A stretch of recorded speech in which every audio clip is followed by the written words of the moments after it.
তো আমরা চলে যাব আমাদের পরবর্তী অতিথির কাছে। আপনার নামটা প্লিজ একটু বলবেন, আপনি কোথা থেকে এসেছেন, তারপর আপনার ঘটনায় যাব আমরা।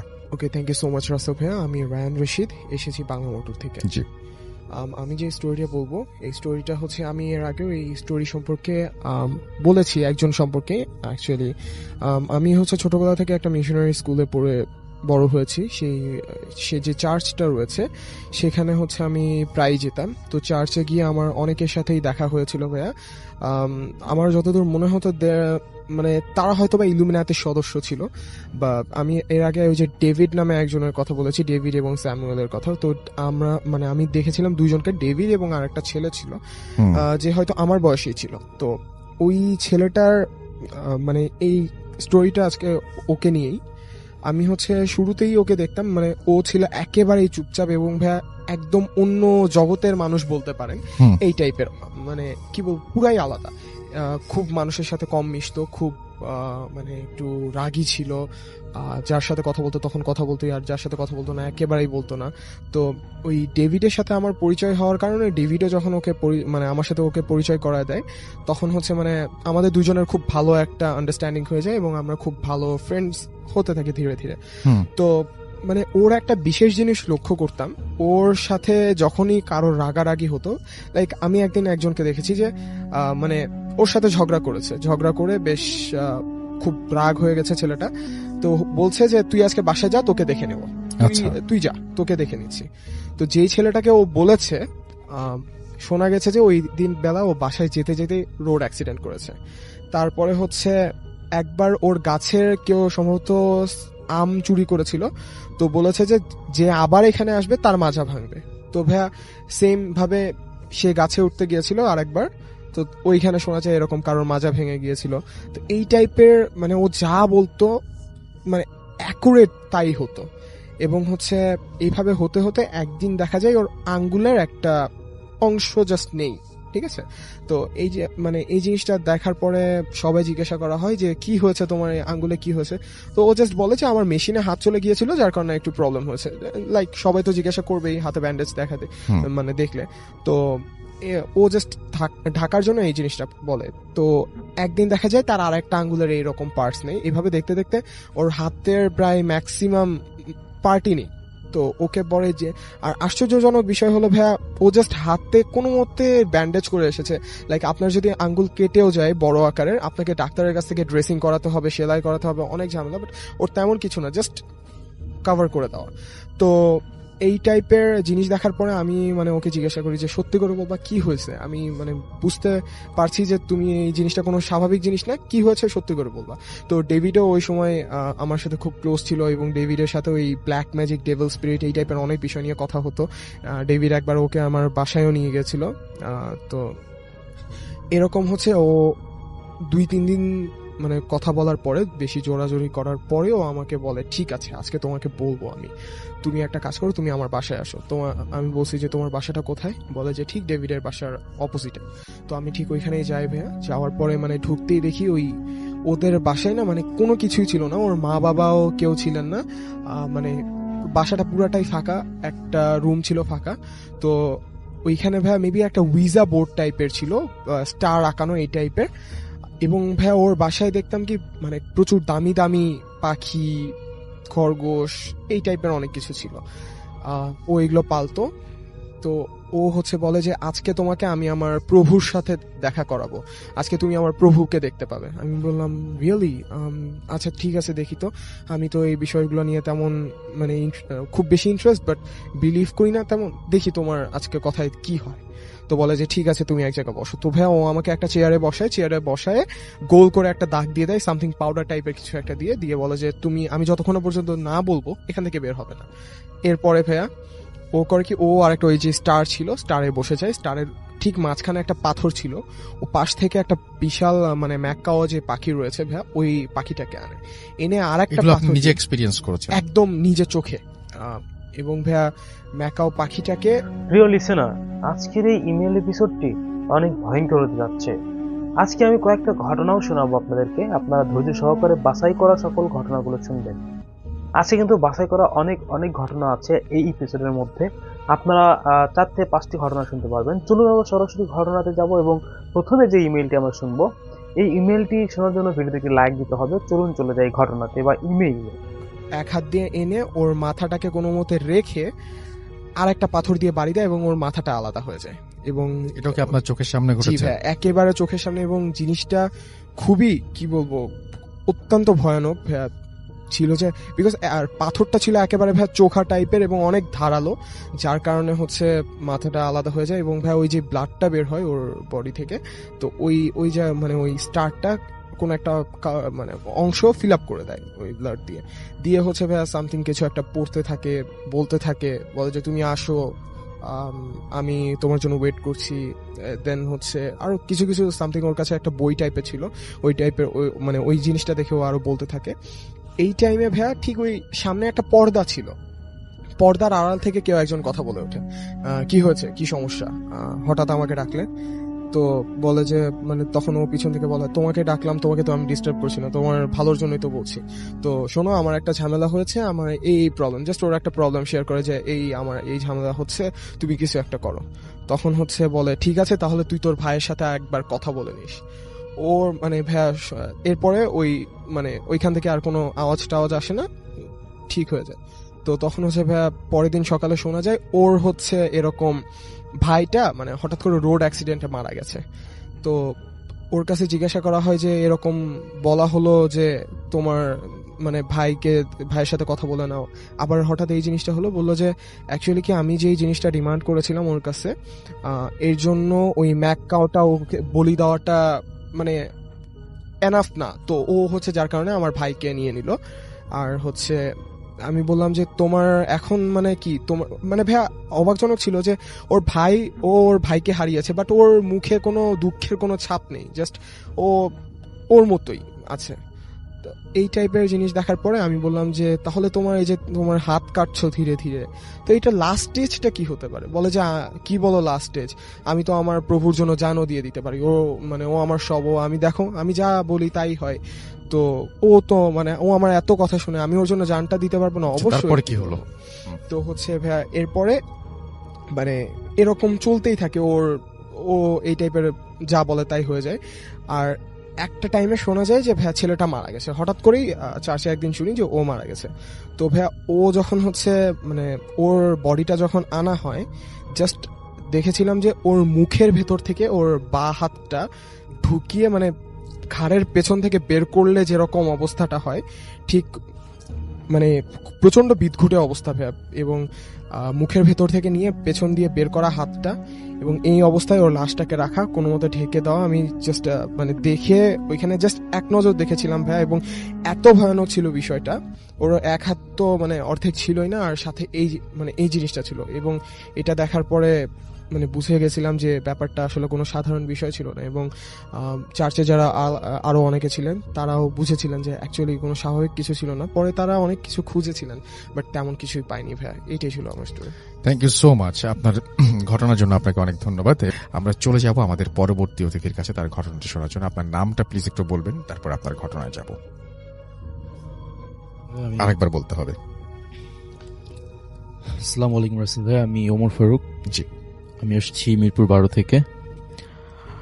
ভাই আমি যে ঘটনাটা বলতে যাচ্ছি এটা গ্রামের ঘটনা। মানে এটা হচ্ছে আমি যে গ্রামে থাকি ওই গ্রামেরই।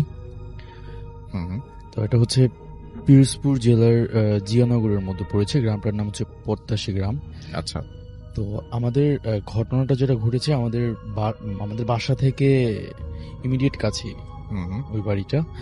তো ওই বাড়িটা ছিল হচ্ছে ভাইয়া মানে একটা ছাড়া বাড়ি টাইপের, মানে বাড়িটা অনেক বড় একটা বাড়ি, শুধু গাছপালা দিয়ে ভরা। আর বাড়িটার মধ্যে দুটো ঘর ছিল, একটা ঘরে কেউ থাকতো না।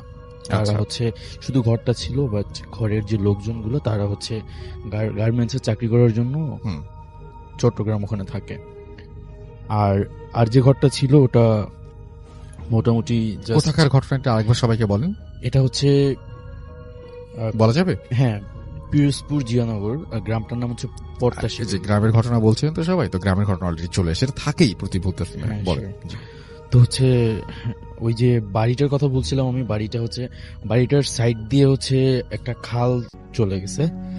ওই খালের সাইডে হচ্ছে বড় একটা বাগান বাড়ির মধ্যে যা আছে হচ্ছে সুপুরি গাছ, নারকেল গাছ, বাঁশ ঝাড়, তারপর কচু ক্ষেত, এরকম বড় দু একটা পুকুর আছে। মানে বাড়িটার মধ্যে যদি হচ্ছে দিনের বেলা কেউ ঢুকে, অন্ধকার একটা ভাব বা হচ্ছে পাখির ডাক, মানে খুব একটা ভয়ানক একটা ভাব আছে। তো ওই বাড়িটায় থাকতো হচ্ছে দুইজন থাকতো, মানে মুরব্বী থাকতো দুইজন, স্বামী স্ত্রী, আর ওনার দুটো ছেলে। আর ওনার ছেলে মেয়ে টোটাল আমি শিওর বলতে পারছি না, কিন্তু দুটো ছেলে হচ্ছে আমি চিনি যাদেরকে। তারা হচ্ছে ওই তাদের বাড়ি থেকে, গ্রাম থেকে 5-6 কিলোমিটার দূরত্বে থাকে, ওখানে চাকরি করে। আচ্ছা। তো ওই মুরব্বী উনি বাড়িতে থাকে, উনি আর ওনার বউ। তো বাড়িতে থাকার কারণে ওনাকে তো সবকিছু বাড়ি দেখাশোনা করে রাখতে হয়, আর বাড়িটা হয়তো বা তাদের জমি জমার সমস্যা ছিল, এই জন্য বাড়ি করে দেওয়ার জন্যই থাকতো। তো সমস্যা যেটা হলো সেটা হচ্ছে যে উনি যে ওনার বাড়ির টিন ছিল, মানে খুব স্বাভাবিকভাবে লাগানো ছিল। তো ঘরের পাশে একটা গাব গাছ ছিল আর কি, পুরনো একটা গাব গাছ ছিল। ওই উনি মানে চিন্তা ভাবনা করলো যে গাব গাছটা কেটে ফেলবেন, কারণ ওনার টিনের ক্ষতি হচ্ছে। তো উনি এরকম চিন্তা ভাবনা করলেন, কিন্তু ওই কিছুদিনের মধ্যে উনি রাত্রে স্বপ্নে দেখলো যে মানে মুরব্বী টাইপের একজন লোক, দরবেশ টাইপের, স্বপ্নে ওনার সামনে এসে বলছে যে তুমি যে গাছটা কাটতে চাইছো গাছটা কেটো না, কারণ তোমার যেরকম একটা থাকার স্থান আছে, এটা একটা থাকার স্থান আমার, সো এটা তুমি কেটো না। আচ্ছা। তো উনি ওটাকে সেরকম ইয়াতে নিল না, চিন্তা করলো যে স্বপ্ন তো, উনি গাছটা কেটে ফেলে। আচ্ছা। এরপরে ওনার সাথে আর কি যে মেন ঘটনাটা শুরু হয়, ওখানেই থেমে যেতে পারতো আর কি। তো রাসেল ভাইয়া, ওই যে মুরব্বী উনি ওই দিনের পর থেকেই, মানে ওই দিন রাত্রি উনি হচ্ছে টের পায় যে ওনার সাথে বাইক, মানে বাইরে দিয়ে ওনাকে কেউ ডাকতেছে। এটা ওই দিন শুধু উনিই শুনছে যে ওনাকে ডাকতেছে, তো উনি কেয়ার করেন না, উনি ঘুমায় গেছে। এরপর দিন দিন দিন ঘটনা বাড়তেছে, যেটা হচ্ছে যে ওনাকে একদিন রাত্রেবেলা 1-1:30টার দিকে ওনাকে হচ্ছে মানে ঘুম থেকে ওনাকে উঠে নেওয়া হয়েছে আর কি। তো ওনার বউ ছিল তো পাশে, ওনার স্ত্রী হচ্ছে হঠাৎ করে দেখলো যে উনি পাশে নেই। তো উনি চিন্তা করলো যদি বাইরে বের হয় আমাকে তো অবশ্যই নক দিবে, বা একা একা তো উনি বাইরে যাবেন, এত বড় বাগান বাড়ি। তো উনি যে গ্রামে হারিকেন বলে আর কি। আচ্ছা। তখন তো কারেন্ট ছিল না, এখনো মানে খুব রিসেন্ট কারেন্ট গেছে, মানে অজপরা টাইপের একটা গাছ ছিল ওটা। তো উনি হারিকেন নিয়ে নেমে হচ্ছে ওনার মানে আশেপাশে খোঁজাখুঁজি করে একা একা, যখন না পায় তখন হচ্ছে মানে চিৎকার চেঁচামেচি শুরু করে। তো শুরু করার পর আশেপাশ দিয়ে মানুষ আসে, মানুষজন এসে হচ্ছে দেখা যায় যে ওনাদের যে বাগান বাড়িটা, যে গ্রামে ভাই ওটাকে মানে বের বলে থাকে আর কি, এটা সবাই বুঝবে না হয়তো বা। আচ্ছা। আর শহরে আমরা লেক বলে থাকি। আচ্ছা। জায়গায় লেক টাইপের কিছু ছিল, তো ওনাকে ওই লেকের মধ্যে পাওয়া যায়। উনি ওই জায়গায় আছে, মানে খুব খারাপ অবস্থায় আছে, গায়ে কাদা মাখা পানির মধ্যে। ওখান থেকে ওনাকে রাত্রে উদ্ধার করা হয়। তো উনি কিছুই বলতে পারছিল না, ওনাকে জিজ্ঞেস করার পর যে কি হয়েছিল। তো ওই দিন গেল।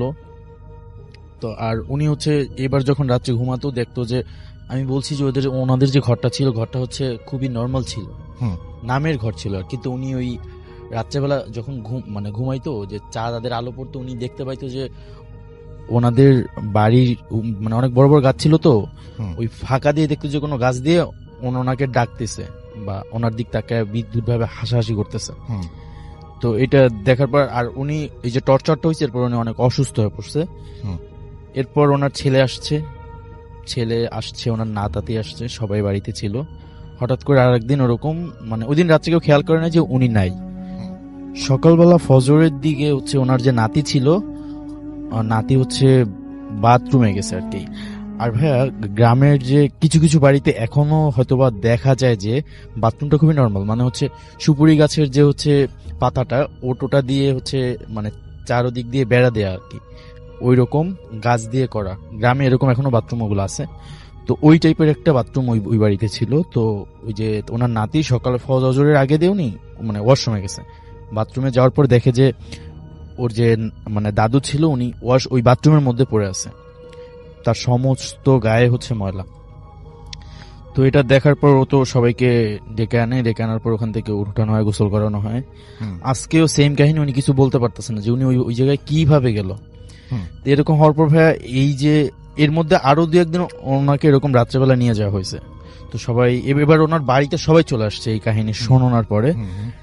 তো এরপর হচ্ছে ওনাকে হচ্ছে ডাক্তার দেখানো হলো। তো ডাক্তার দেখানোতে কোনো লাভ হয়নি ভাইয়া, উনি হচ্ছে কিছুদিন পরে আস্তে আস্তে করে মানে অসুস্থ হয়ে মারা গেছে। তো ভাইয়া এখানেও ঘটনাটা শেষ হলে কিন্তু পারতো, বাট যেটা শুরু হলো যে উনি মানে মারা যাওয়ার পরে ওই বাড়িতে যেটা হতো, ওনার কিন্তু স্ত্রী ছিল, উনি তো মারা গেল। তো দেখা যেত যে ওনার রূপ নিয়ে, আচ্ছা আচ্ছা আরেকটা জিনিস মিস করছি, সরি ফর দ্যাট। সেটা হচ্ছে যে উনি যখন মারা যাওয়া হয় ওনাকে নিয়ে যাওয়া হচ্ছিল যে তার ছেলেরা যে শহরে থাকতো, ওটা হচ্ছে 5-6 কিলোমিটার দূরে।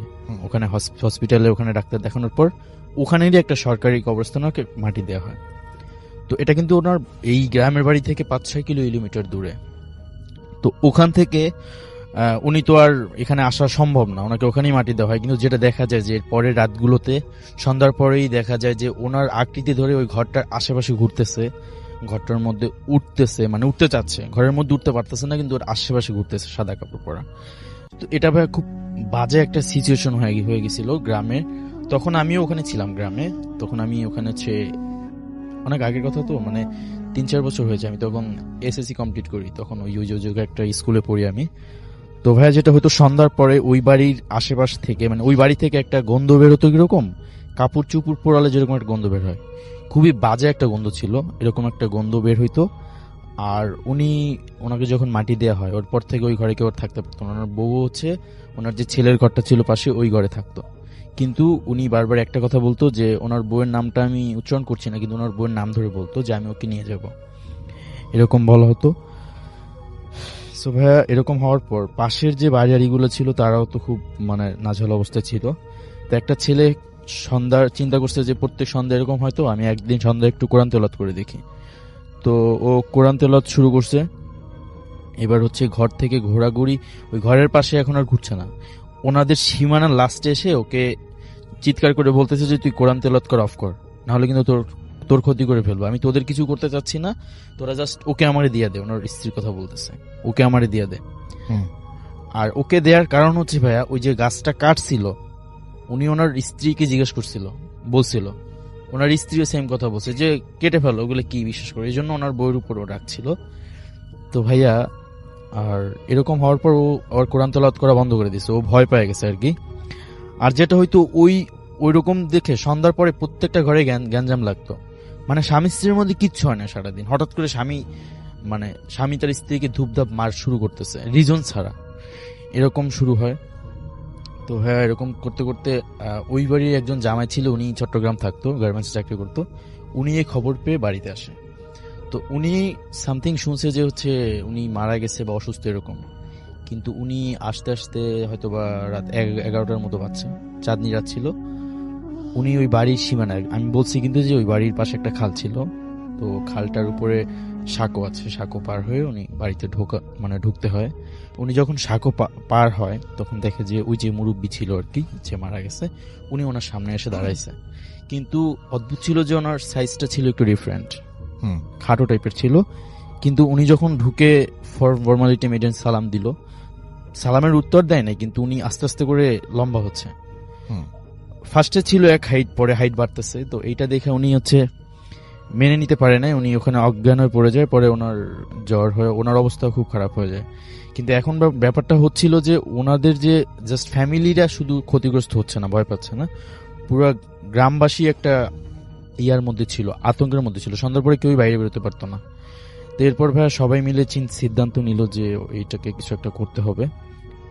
তো এরপর ওখানের দু একজন কবিরাজকে নিয়ে আসা হয়, আর আমাদের ওখানে বাজারের একটা মসজিদ আছে, মানে ওই মসজিদের ইমাম সাহেবকে খবর দেওয়া হয়। তো উনি ফার্স্টে রাজি হয়নি, তারপরে 2-3 জন মিলে আর কি ওই বাড়িতে সন্ধ্যায় একটা ইয়া করে, আসর করে, আসর অনেক গ্রামবাসী ছিল ওখানে। আসর করার পর হচ্ছে সামথিং কিছু হচ্ছে তারা দোয়া পড়লো, আর হচ্ছে মানে লোহার রড টাইপের ছিল অনেকগুলা, ঝাড়ু এইসব অনেক কিছু ছিল। তো ওনারা একটা গোল একটা ইয়া দিয়ে ওখানে চাইরো সাইড ইয়া দিছিল আগুন দিয়ে, তারপর ওখানে হচ্ছে ওকে হাজির করা হয়। মানে কিছু দেখা যায় না, কিন্তু আওয়াজ আসছিল ওখান থেকে, আর ওখানের যে আগুনটা ওটা নিভে গেছিল আর কি। এরপর বলা হয় যে তুই কেন আসছিস, তো ঘটনাটা পুরাই বলে যে এরকম এরকম হয়েছিল, আমি নিষেধ করার পর হয়েছে। তারপর ওকে চলে যেতে বলা হয়, ও কোনোভাবেই যেতে চায় না। লাস্ট টাইম মানে দোয়া দুরুদ পড়ার কারণে তারপর বলে যদি কি কি নিয়ে যাবি, তারপর বলে যে এই বাড়ির যে বড় গাছটা আছে এই গাছের আমি ডালটা নিয়ে যাব। ওটা হচ্ছে সিরাজ গাছ ছিল আর কি। তো এরকম অনেক কিছুর পর ওখান থেকে ছোটদের সরায় দেওয়া হয়। তারপর কিছুক্ষণ পরে মানে সবকিছু ঠান্ডায় ছিল, একটা ঝড়ের মতো আসে আর কি, আর ওই যে গাছটা ছিল গাছের একটা ডাল নিয়ে চলে যায় আর কি। তো এরপর থেকে ওই বাড়িতে এখন কেউ নাই, কিন্তু বাড়ির আশেপাশে এরকম কোনো সমস্যা এখনো পর্যন্ত নেই। কিন্তু তখন এটা খুব প্রচলিত ছিল, মানে সবাই জানে ব্যাপারটা এখনো যারা ওখানে ওই টাইমটা ছিল আর কি। এটাই ধন্যবাদ আপনাকে। ভূত এফএম এর এসব কোনোদিনও আমার বিশ্বাস ছিল না। আমি মনোবিজ্ঞানের ছাত্রী ছিলাম, তাই বিশ্বাসটা একটু কম করতাম। আমার বাসা উত্তরা। বাড়িটি যখন তৈরি করা হয় তখন তার নিচ থেকে মানুষের হাড় গোড় পাওয়া যায়। আমার স্বপ্নগুলো যে সত্যি হয় এটা আমি খেয়াল করি 2012 থেকে 13 দিকটায়। তার আগে আমি কখনো আসলে খেয়াল করিনি। এবার কয়েকটা ঘটনা শেয়ার করি। আমি একবার স্বপ্নে দেখলাম আমার বাসার সামনে এক মহিলা আত্মহত্যা করছে। সকালে ঘুম থেকে জেগেই প্রথম নিউজটা পাই আমি আমাদের সামনের বাড়িতে এক ভদ্র মহিলা গাছে ঝুলে আত্মহত্যা করেছেন। পরের বছর ঠিক একই দিনে নয়, আমি দিনটা মার্ক করে রেখেছি। দুটি ঘটনাই বিশ্ব ইজতেমার দিনে ঘটেছিল। আমি স্বপ্নে দেখলাম আমার এলাকায় কেউ খুন হচ্ছে। সকালে উঠেই শুনলাম একজনকে সেই মাঝরাতেই খুন করা হয়। আবার একটাতে স্বপ্ন দেখলাম কেউ রেল লাইনে আত্মহত্যা করছে। সকালে ঘুম থেকে উঠেই শুনলাম এক ছেলে আমাদের বাড়ির পাশের রেল লাইনে আত্মহত্যা করেছে। এমনকি আমার মায়ের কি অসুখ উনি ভুগবেন সেটাও আমি 3 মাস আগেই স্বপ্নে দেখে ফেলেছিলাম। এভাবে একের পর এক মানুষের আত্মহত্যা, মরে যাচ্ছেন নিজের ফ্যামিলি বা আত্মীয়দের, ক্ষতি হচ্ছে দেখতে দেখতে একটা টাইমে আমি ডিপ্রেশন ও পাশাপাশি ইনসোমনিয়াতে ভুগতে শুরু করি। আমার কাছে এর কোনো সমাধান নেই। আমার একটা ডায়েরি রাখলাম। এবার তাতে ঘটনাগুলো তারিখ এবং টাইম দিয়ে নোট করে রাখতাম, যদি কারো উপকার করা যায়। যাদের সাথে পরিচয় ছিল তাদের আগেই সাবধান করে দিলেও অপরিচিতদের আর পারা সম্ভব হয়নি। এভাবে অনেকের সাথেই বিষয়টা শেয়ার করা হয়ে যায়, আর আস্তে আস্তে বিষয়টা আমার কন্ট্রোলের বাইরে চলে যায়। মাঝে বেশ কিছুদিন আমার সমস্যাটা ছিল না। আরো কিছু ঘটনা শেয়ার করি। আমি যেহেতু ইনসোমনিয়াতে ভুগি সেহেতু সারা রাত জেগে থাকা হয়। বই, সিনেমা, নাটক এসব নিয়েই টাইম কাটাই। তখন প্রায় প্রত্যেক দিন আমার চুলের নিচের দিকে কেউ গিঁট দিয়ে যেত। আমি প্রথমে পাত্তা দিইনি, কিন্তু পরে অসম্ভব ভয় পেয়ে যাই যখন ঘটনাটি টানা কয়েক মাস আমার সাথে হয়। এছাড়াও মাঝরাতে জোরে জোরে দরজা ধাক্কা দেওয়ার, বাসার অন্যান্য মানুষের গলার ডাক এবং ডেকে রুম থেকে বের হয়ে করে নেয়ার মতো অনেক ঘটনা বেশ অনেকবার হয়েছে।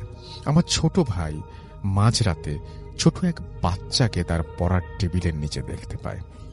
ওর কাছে ওই বাচ্চার বর্ণনা শুনে আমি অবাক হয়ে যাই। ঠিক এমনি একটা 3 বছর বয়সী বাচ্চাকে আমি প্রায় স্বপ্নে দেখি।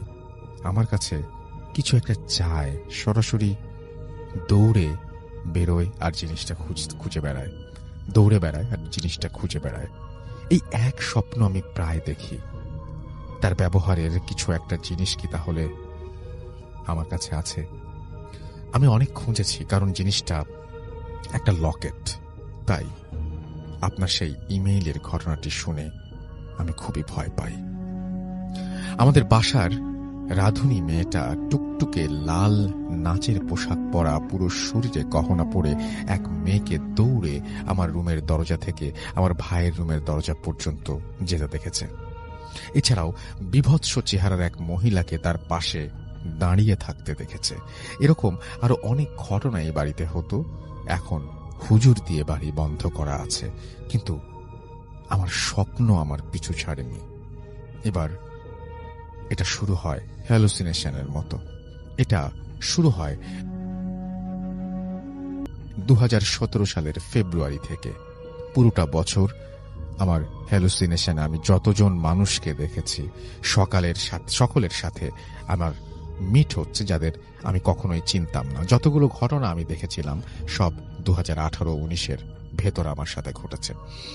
এমন অনেক প্লেস আমি দেখেছি, এমন অনেক ঘটনা ঘটেছে ওই কয়েক বছরে আমি দেখেছিলাম। এখনো কিন্তু বিষয়টা আমার কন্ট্রোলে আনতে পেরেছি। আগে ভয় পেতাম, এখন ভয় পাই না। কিন্তু সমস্যা রয়েই গেছে। আমার ঘটনাগুলো যদি ভালো লাগে প্লিজ ইমেইলটা পড়বেন। যেহেতু আমি নাম প্রকাশে অনিচ্ছুক, সেহেতু আমার নামটা তিনি নিষেধ করেছেন পড়তে, এবং তারপরে তিনি তার ঘটনা শেষ করেছেন। তো এটাই ছিল ঘটনা, এবং আশা করছি যে এই ঘটনাটি শুনে আপনাদের মনে ভয় লেগেছে কিনা জানি না, তবে অনেক প্রশ্ন জেগেছে হয়তো।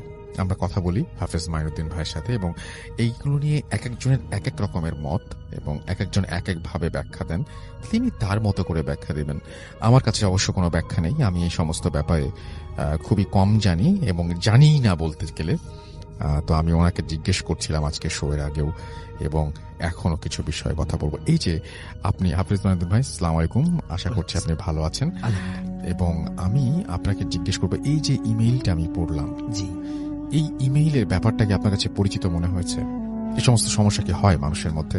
জি, এরকম মানুষ অনেকগুলো সমস্যাতে পড়ে থাকে। জি, মানুষের চিন্তা শক্তি, বা মানুষ যখন কোনো দুশ্চিন্তা থাকে, টেনশন থাকে, জি, এরকম মানুষগুলো ঘুমানোর সময় কিছু স্বপ্ন দেখে থাকে, এবং সেটা বাস্তবায়ন হয়ে যায়। জি, এবং স্বপ্ন এরকম একটাও হয় যা বাস্তব হয়, যেটা হইতেছে তার কোনো বিপদ আসবে আগামীকাল অথবা 2 দিন পর, তার কিছু সমস্যা আসবে তার।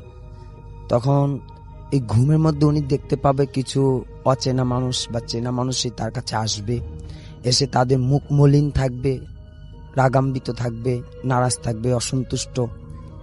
তখন এই মৃত ব্যক্তি হোক বা এরকম অশুভ সংবাদ কিছু আসে, এই সংবাদগুলো স্বপ্নের মাধ্যমে দেখার পরে তার কাছে 2টা দিন পরে হোক বা কিছুদিন পরে হোক, তার এই স্বপ্নটা সত্য বাস্তব যে তার দুঃসংবাদ বয়ে আসতেছে।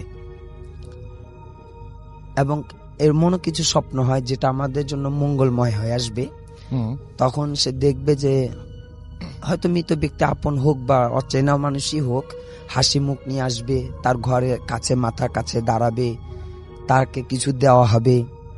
তা আসলে এটা বাস্তব রূপে ধারণ হয় যে তার কিছু সুসংবাদ আসতেছে, এমন স্বপ্ন বাস্তবায়ন হয়। আচ্ছা, আমরা পরিচিত মানুষকে, আত্মীয় স্বজনকে অনেকে স্বপ্নে দেখেন, যারা মৃত, তাদেরকে কেন স্বপ্নে দেখেন বলে আপনার মনে হয়? হ্যাঁ, যে সমস্ত কাছের মানুষগুলোকে স্বপ্নের মধ্যে দেখানো হয় বা আসে, হয়তো আপনি তাদেরকে ভুলে গেছেন বা মনে আসতেছে না, কিন্তু যিনি আপনাকে মনে করতেছেন, আপনাকে প্রচুর ভালোবাসতো বা আপনাকে খুব প্রিয়, আপনাকে সে কাছের মানুষ মনে করত, সেখান থেকেই এখনো পর্যন্ত আপনাকে কাছের মানুষ বা ভালোবাসা মানুষ বলেই সে আপনার কাছে স্বপ্নের যুগে দেখা দিতেছে, সে চলে আসতেছে আপনাকে দেখার জন্য। সে আচ্ছা, এটাও স্বপ্নে এরকম হয়। এটাও স্বপ্নে এরকম হয়। এবং আমরা এই যে স্বপ্নে আমরা মাঝে মাঝে অনেকে বলেন যে অনেক ধরনের নির্দেশ পান। জি, হ্যাঁ, তো এইটা কতটা যুক্তি নির্ভর বা এটা? বিশেষ স্বপ্নের মাধ্যমে কাউকে কিছু উপদেশ নির্দেশ দেওয়া হয়। আমি এর আগে আপনাদেরকে বলছিলাম যে একটি আতশী রোগ আছে, আতশী নামের যে একটা রোগ আছে, সেটা কিন্তু সে অলিয়া উলিয়াদেরই নিগা দৃষ্টি, আর এটা বেশিরভাগ স্বপ্নের মাধ্যমে, এই আতশী রোগটা স্বপ্নের মাধ্যমেই বেশি হয়ে থাকে। আমাকে কোন অলি অথবা আলেম যিনি হোক বা আল্লাহর তরফ থেকেই হোক, আমার কিছুদিন পরে কিছু সংবাদ আসবে, তো সেইখানে আমাকে ঘুমের মধ্যে এরকম উপদেশ নির্দেশ দেওয়া হয়, যেমন তুমি এই কাজটা করো না, এই পথে যেও না, বা এখানে আসো, এই কাজটা করো, এরকম উপদেশ দেওয়া হয়, এই নির্দেশ দেওয়া হয়। আচ্ছা, ওকে, আমি চলে যাব আমাদের দ্বিতীয় অতিথির কাছে। আপনার নামটা প্লিজ একটু বলবেন, আপনি কোথা থেকে এসেছেন, তারপরে আপনার ঘটনায় যাব আমরা। আপনার তো ছোট ছোট অনেকগুলো ঘটনা আছে, আপনার নাম আর আপনি কোথা থেকে এসেছেন সেটা আগে শুনি। থ্যাংক ইউ রাসেল ভাই। আমি রাইয়ান তেজগাঁ থেকে এসেছি। প্রথমেই যে ঘটনাটা আমি শেয়ার করতে চাইবো আজকে, জি, সেটা কিছুটা স্বপ্ন রিলেটেড। জি, আপনাকে যেটা আমি বলছিলাম বাইরে, ব্যাপারটা ছিল এরকম। আমাদের বাসা যেহেতু তেজগাঁয়, ওই টাইমটায় আমরা গ্রাউন্ড ফ্লোরে থাকতাম। তো একদিন রাতে ঘুমালাম। তো ঘুমানোর পর হঠাৎ করেই আমি অল অফ এ সাডেন আমি দেখতে পেলাম যে আমি আমার নানার বাসায় চলে গেছি। আচ্ছা, ওই মুহূর্তে। এবং আমার নানার বাসা ছিল ধানমন্ডিতে। প্রচুর আসা যাওয়া ছিল নানার বাসায়। সো ওখানের এনভায়রনমেন্টটা আমার খুব বেশি পরিচিত। অন্ধকার অবস্থাতেও আমি সম্পূর্ণরূপে বুঝতে পারছিলাম আমি ওই মুহূর্তে আমার নানা নানুর যে রুমটা ছিল ওই রুমে আমি ভাসছেন আপনি? আমি ভাসছি। আচ্ছা। এবং আমি অন্ধকারে ফ্যানের যে শব্দটা হচ্ছে খুবই পরিচিত শব্দ, আমি সেটা টের পাচ্ছি। এবং আমি বিভিন্ন আসবাবপত্র ছুঁয়ে দেখছি, ধরছি। ইভেন আমার নানা নানুর রুমের সাথেই একটা ছোট বারান্দা ছিল, আমি ওই বারান্দাতেও গেলাম। ওটা গ্রিল করা ছিল পুরাটা। গ্রিল ধরছি, বাইরে জোছনা দেখতে পাচ্ছি, আবার রুমের ভিতরে ঢুকলাম। অল অফ এ সাডেন আমি ধপাস করে যেন আমার তেজগাঁর বাসার বিছানায় পড়লাম এবং জেগে গেলাম। মানে পুরাটা ব্যাপার খুব তাড়াতাড়ি ঘটেছে, খুব তাড়াতাড়ি ঘটলো। এবং খুবই অদ্ভুত একটা ব্যাপার যে এত রিয়েলিস্টিক। মানে আমি যেন ওখানে চলে গিয়েছিলাম ওই মুহূর্তটাতে। ওই সময়টা যেন আমি আমার নানার বাসাতে অবস্থান করছিলাম এবং আমি যেন হঠাৎ করেই আবার আমার বাসার বিছানায় চলে আসলাম। এরকম একটা ব্যাপার ছিল আর কি জিনিসটা। ওকে, ওকে, আচ্ছা, আপনার সাথে তো আরো কিছু ঘটনা ঘটেছে, সেই ঘটনাগুলো আমরা একটু শুনে ফেলি যে আর কি ঘটনা আপনার সাথে ঘটেছে। আরেকটা ঘটনা আমি বলবো, এটাও আমার নানার বাসা কেন্দ্রিক একটা ঘটনা। আমি আগে একবার ইমেল পাঠিয়েছিলাম আপনাকে, ওখানে আমি একটু প্যাটার্নটা বলেছিলাম নানার বাসার, যে প্রতিটা তালার প্রথম রড যে সিঁড়ি, এটা থেকে ঘুরে পরবর্তী তালায় যাওয়ার আগে একটা করে ছোট এক্সটেন্ডেড তালা ছিল, যেটাকে আমি যে 1.5 তালা 2.5 তালা এভাবে বলেছিলাম। তো 3.5 তালার একটা ঘটনা বলি আমার নানার বাসার। ওই টাইমটাতে আমার নানার বাসায় কিছু মেরামতের কাজ চলছিল। তো যে কারণে ওই মেরামতের কাজ যারা করছিলেন তাদের একজন লিডার ছিল, তাকে সবাই সর্দার বলে ডাকতো। তো আমি 3.5 তালার যে রুমটা ছিল ওটার বারান্দায় গিয়ে দাঁড়ালাম। তো দেখলাম ওই সর্দার নামে যিনি, উনি রুমের ভেতরে একটা চৌকির মতো ছিল, ওখানে বসে টুকটাক কাজ করছেন।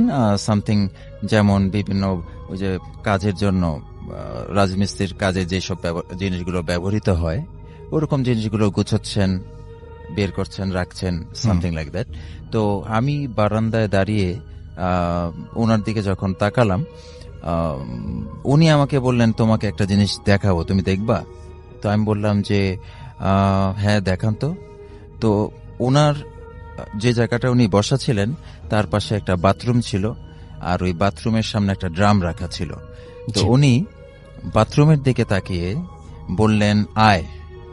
তো বলার সাথে সাথে বাথরুম থেকে একটা সম্পূর্ণ কালো ফিগার, এটা কোনো চোখ নাই, মুখ নাই, কিচ্ছু না, জাস্ট একটা কালো বডি বেরিয়ে ওই ড্রামের মধ্যে খুব সজোরে একটা করে থাপ্পড় দিচ্ছে, আর সেকেন্ডের মধ্যে বাথরুমের মধ্যে ঢুকে যাচ্ছে। সে আবার বাথরুমের দিকে তাকায়, বলতেছে আয়। সঙ্গে সঙ্গে বাথরুম থেকে ওই ফিগারটা বেরিয়ে খুব তড়িৎ গতিতে ড্রামে থাপ্পড় দিয়ে আবার ঠিক সেভাবে বাথরুমে ঢুকে যাচ্ছে, এভাবে 3-4 বার এই ব্যাপারটা রিপিট হলো। তো সঙ্গে সঙ্গে আমি ওখান থেকে এক দৌড়ে মানে বাসায় চলে গেলাম। তো এটা আচ্ছা। ছিল সেকেন্ড ঘটনাটা।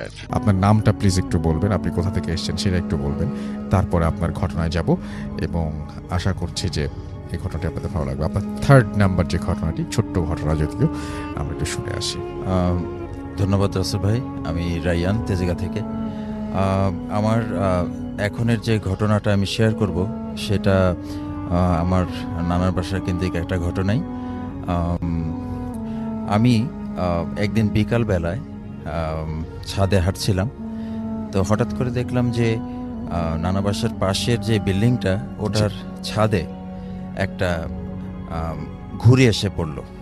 তো আমি নানা বাসা থেকে নেমে ওই বিল্ডিংটাতে যাবার জন্য যখন সিঁড়ি দিয়ে উঠছি, তো অলমোস্ট যখন 4 তলায় উঠে গেছি, তো আমি সিঁড়ির জানালা দিয়ে একটু নিচের দিকে দেখলাম যে কীরকম দেখা যায় উপর থেকে নিচটা।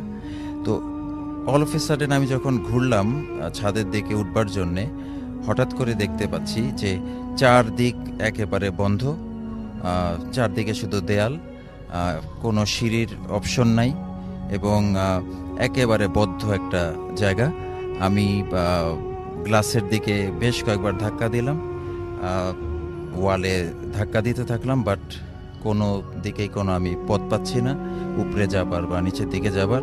এরপরে যখন আমি আবার ঘুরে সিঁড়ির ওই জানালার দিকে ফিরলাম, এরপর হঠাৎ করে ঘুরে আবার দেখি ঠিক আগের মতোই উপরে ওঠার সিঁড়িটাও দেখতে পাচ্ছি, নিচে যাবার সিঁড়িও দেখতে পাচ্ছি। তো এই অবস্থাতে আমার মধ্যে আর কোনো মানসিকতা কাজ করলো না যে আমি আবার ছাদে যাই। ওই অবস্থাই নাই তখন। আমি দৌড় দিয়ে নিচে নেমে আবার আমার নানার বাসায় চলে গেলাম। এটা ছিল আমার থার্ড ঘটনাটা। Thank you so much, thank you. আসসালামু আলাইকুম। আশা করি সবাই অনেক ভালো আছেন। ভাইয়া, আমি আজকে যে ঘটনাটি বলবো এটা অত্যন্ত ভয়ঙ্কর একটি ঘটনা, একটা ভুল সিদ্ধান্তর গল্প বলতে গেলে, কবিরাজি এবং কালো জাদু নিয়ে ঘটনাটি। আকাশ নামের একটি ছেলে অবনীকে পাগলের মতো ভালোবাসত, কিন্তু অবনী তাকে পছন্দ করত না। অবনী ছিল সহজ সরল একটা মেয়ে যে নিজের ক্যারিয়ার নিয়ে ব্যস্ত থাকতে চাইতো। আকাশের ভালোবাসা ধীরে ধীরে এক প্রকার জেদে পরিণত হয়। সে ঠিক করে যেভাবেই হোক অবনীকে তার পেতেই হবে। তো আকাশ ভাবে কিভাবে কি করা যায়, কি করলে আমি অবনীকে পাবো। তো সে একটা সিদ্ধান্ত নেয়, ভুল সিদ্ধান্ত নেয়, সেটা হচ্ছে কালো জাদুর প্রক্রিয়াটার দিকে সে চলে গিয়েছিল। চলুন আমরা জানে আসি কি হয়েছিল। সে বলছিল যে সহজ পথে কাজ না হওয়ায় আকাশ এক তান্ত্রিকের কাছে যায়। সেই তান্ত্রিক তাকে একটি রক্ত তিলক এবং একটি কালো পুতুল দিয়ে বলে, অমাবস্যার রাতে শ্মশানে বসে এই পুতুলের গায়ে অবনী নাম লিখে মন্ত্র পাঠ করতে হবে। সে তোর বশ হবে ঠিকই, কিন্তু মনে রাখিস প্রকৃতি যা দেয় না তা জোর করে কেড়ে নিলে তার মূল্য রক্ত দিয়ে শোধ করতে হয়। মানে তান্ত্রিক তাকে বলেছে তাকে এনে দিবে, কিন্তু জোর করে একটা জিনিস পাওয়ার ক্ষেত্রে রিস্ক তো থাকবেই। তো চলুন তারপরে কি হলো শুনে আসি। আকাশ অন্ধ আবেগে তান্ত্রিকের কথা কানে তুলল না। সে ঠিকভাবে কালো জাদু সম্পূর্ণ করল। কালো জাদুর প্রভাব কাজ করতে শুরু করলো। মাত্র কয়েকদিনের মধ্যেই অবনী নিজে এসে আকাশের সাথে কথা বলা শুরু করলো। আকাশ তো বেশ খুশিতে আত্মহারা। কিছুদিনের মধ্যেই সে লক্ষ্য করলো অবনী আর আগের মতো নেই। অবনী হাসতো না, ঠিক মতো খাবার খেত না, তার চোখের নিচে কালি পড়ে গিয়েছিল। আকাশ যা বলতো অবনী ঠিক রোবটের মতো তা পালন করত। তার মধ্যে কোনো নিজস্ব আবেগ বা কোনো প্রাণ ছিল না। মানে একটা মানুষকে যখন কালো জাদু করে এরকম করা হয়, এটা আসলে কি পরিণাম বা কি পরিণত হয়, আসলে কি সেই মানুষটি বা সেই মেয়েটি তার প্রেমে পড়েছিল কি না, এটা কোনো ভয়ঙ্কর পরিস্থিতি নিয়েছিল। চলুন জেনে আসি। রাতে আকাশের মনে হতো অবনীর পাশ থেকে পচা মাংসের গন্ধ আসছে। মাঝরাতে অবনী হঠাৎ খিলখিল করে হেসে উঠত বা দেয়ালে মাথা ঠোকাতো। একদিন রাতে আকাশ স্বপ্নে দেখল সেই তান্ত্রিক বলেছে, তুই যার প্রাণহীন শরীরটাকে ভালোবেসেছিস তার আত্মা অনেক আগেই মুক্তি পেতে চাইছে, এখন তোর পালা। আকাশ ভয়ে ঘুম থেকে উঠে দেখল অবনী তার বিছানার পাশে দাঁড়িয়ে আছে, কিন্তু তার মুখটা মানুষের মতো নেই, বিভৎসভাবে বিকৃতি হয়ে গেছে। অবনী ফিস ফিস করে বলে, তুমি তো আমাকে দেখেছ আকাশ, এখন আমাকে তোমার সাথে নিয়ে চলো। সেদিন রাতে আকাশের ঘর থেকে এক বিকট চিৎকার শোনা গিয়েছিল। পরের দিন সকালে পাড়ার লোক দেখল আকাশের ঘরের দরজা ভেতর থেকে বন্ধ। ঘরের ভেতরে আকাশ মৃত অবস্থায় পড়ে আছে, তার শরীরটা শুকিয়ে কাঠ হয়ে গেছে, যেন কেউ তার রক্ত সব চুষে নিয়েছে। সবচেয়ে আশ্চর্যের বিষয়, অবনীর কোনো চিহ্ন সেখানে ছিল না। পুলিশ পরে জানতে পারে অবনী ঠিক সেই অমাবস্যার রাতেই নিজের ঘরে রহস্যজনকভাবে মারা গিয়েছিল, যে রাতে আকাশ কালো জাদু করেছিল। মানে আমি যদি বুঝাই, আকাশ যাকে পেতে চেয়েছিল সে ছিল আসলে অবনীর এক অতৃপ্ত ছায়া বা অশুভ শক্তি। কালো জাদু করে সে অবনীকে তো পায়নি, বরং নিজের জীবনটাও একটা বিভৎস পরিণতির দিকে ঠেলে দিয়েছিল। মানুষের মন জয় করতে হয় ভালোবাসা দিয়ে, অন্ধকার পথ দিয়ে নয়।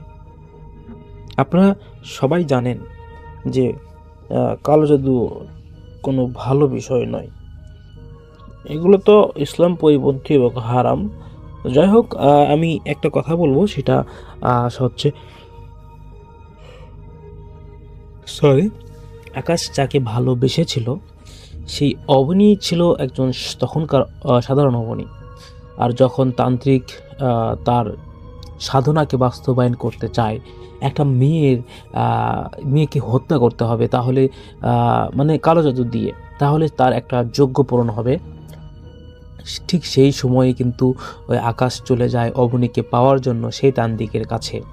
তখন তান্ত্রিক কিন্তু একজন স্বাভাবিকভাবে একটা সাধারণ মেয়েকে হঠাৎ করে কিছু করতে পারে না, এই জন্য সে বলে না ঝড় উঠলে আম কুড়াই, যেমন বিষয়টা এমন।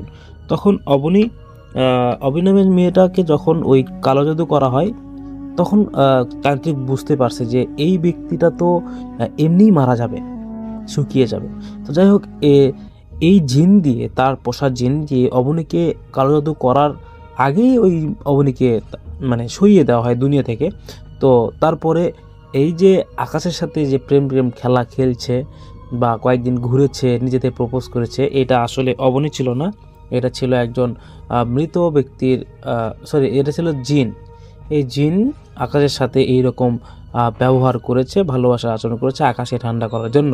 কিন্তু এখন যখন আকাশ স্বপ্নে দেখেছিল যে অবনী তো মারাই গিয়েছে, তাহলে আকাশ কার সাথে প্রেম করেছিল, এবার আকাশকে ওই জিন তার নিজের খাদ্য হিসেবে নিবে। তো এই জন্য সে সকালবেলা বিভৎস চেহারা নিয়ে আকাশের সামনে আসে, ওই অবনীর নিজস্ব বিকৃত চেহারা নিয়ে। তখন আকাশ এই বিষয়গুলো বুঝতে পারে যে আমার সাথে যে ঘুরেছে সে কোনো অবনী ছিল না, কোনো একটা জিন ছিল। যেহেতু অবনীর চেহারা ওর সামনেই চেঞ্জ হয়ে গিয়েছে, খাটের ওখানে দাঁড়িয়েছিল, বিভৎস চেহারা হয়ে গিয়েছিল। সব মিলিয়ে আকাশ যখন বুঝে যায়, তখন ওই জিন তাকে হঠাৎ করে তার উপর আক্রমণ করে আকাশের শরীর থেকে সকল রক্ত চুষে খেয়ে নিয়ে আকাশকে একদম সাদা ফ্যাটফ্যাটে একটা ফ্যাকাশে মানুষ তৈরি হয়ে যায়। আর যে জিনটা তারপর আক্রমণ করেছিল সেই জিনটা প্রায় 200 বছর ধরে কিছু না খেয়েছিল, খুব হিংস্র ছিল সে, এবং তার রক্ত পেয়ে ওই জিন হয়ে যায় বিশাল শক্তিশালী, এবং সাথে সাথে ওই তান্ত্রিকও অনেক শক্তিশালী হয়ে যায়। এখন ধরতে গেলে ওই এলাকায় ওই তার থেকে সবচেয়ে বড় শক্তিশালী কোনো তান্ত্রিক নেই, মানে তান্ত্রিক নেই। তো এই ছিল ঘটনা, আকাশ ভাই এভাবেই লিখেছিল। সবার যদি ভালো লাগে ঘটনাটি তা অবশ্যই কমেন্ট করবেন। এইরকম আমার যারা অডিয়েন্স আরও ঘটনা শুনছেন আমাদেরকে ঘটনা পাঠাবেন, আমরা এইরকম করেই ঘটনা আপনাদের সামনে তুলে ধরবো যদি আপনারা চান। আসসালামু আলাইকুম, সবাই ভালো থাকবেন। রাসেল ভাইয়া প্রচারযোগ্য হলে ঘটনাটি প্রচার করবেন। লিসেনার্স, আজকের এই ইমেল এপিসোডটি বা ঘটনাগুলো এতদূর পর্যন্তই। যারা সম্পূর্ণ ইমেল এপিসোডগুলো শুনেছেন তাদেরকে অসংখ্য ধন্যবাদ। এবং আমরা প্রতিনিয়ত যে ঘটনাগুলো আপনাদেরকে শোনাচ্ছি বা প্রতিনিয়ত যে বাছাই করা ঘটনাগুলো আপনাদেরকে দিচ্ছি, এই ঘটনাগুলো আপনাদের কাছে কেমন লাগছে তা অবশ্যই একটু কমেন্ট করে আমাদেরকে জানাবেন। এবং ঘটনাতে কোনো কিছু ভুল হচ্ছে কিনা বা কোনো কিছু আপনাদের অপছন্দনীয় কিছু আছে কিনা তা জানাবেন, আমরা ঠিক করব। আর আরও কিছু কথা রয়েছে যে যারা চান যে ভূতি ফিল্মগুলোকে আমরা দীর্ঘ টাইম ধরে আপনাদের সামনে তুলে ধরবো, বা ভূতি ফিল্মকে আমরা অনেক আগে থেকে ভালোবাসি, সেখান থেকেই আমরা ভূতি ফিল্মগুলো যাতে আপনারাও ভালোবাসা না কমে, এই জন্য আমরা চেষ্টা করি যে আপনারাও যেন আমাদেরকে সাহায্য সহযোগিতা করেন, মানে ভিডিওগুলো লাইক, কমেন্ট এবং শেয়ার করবেন।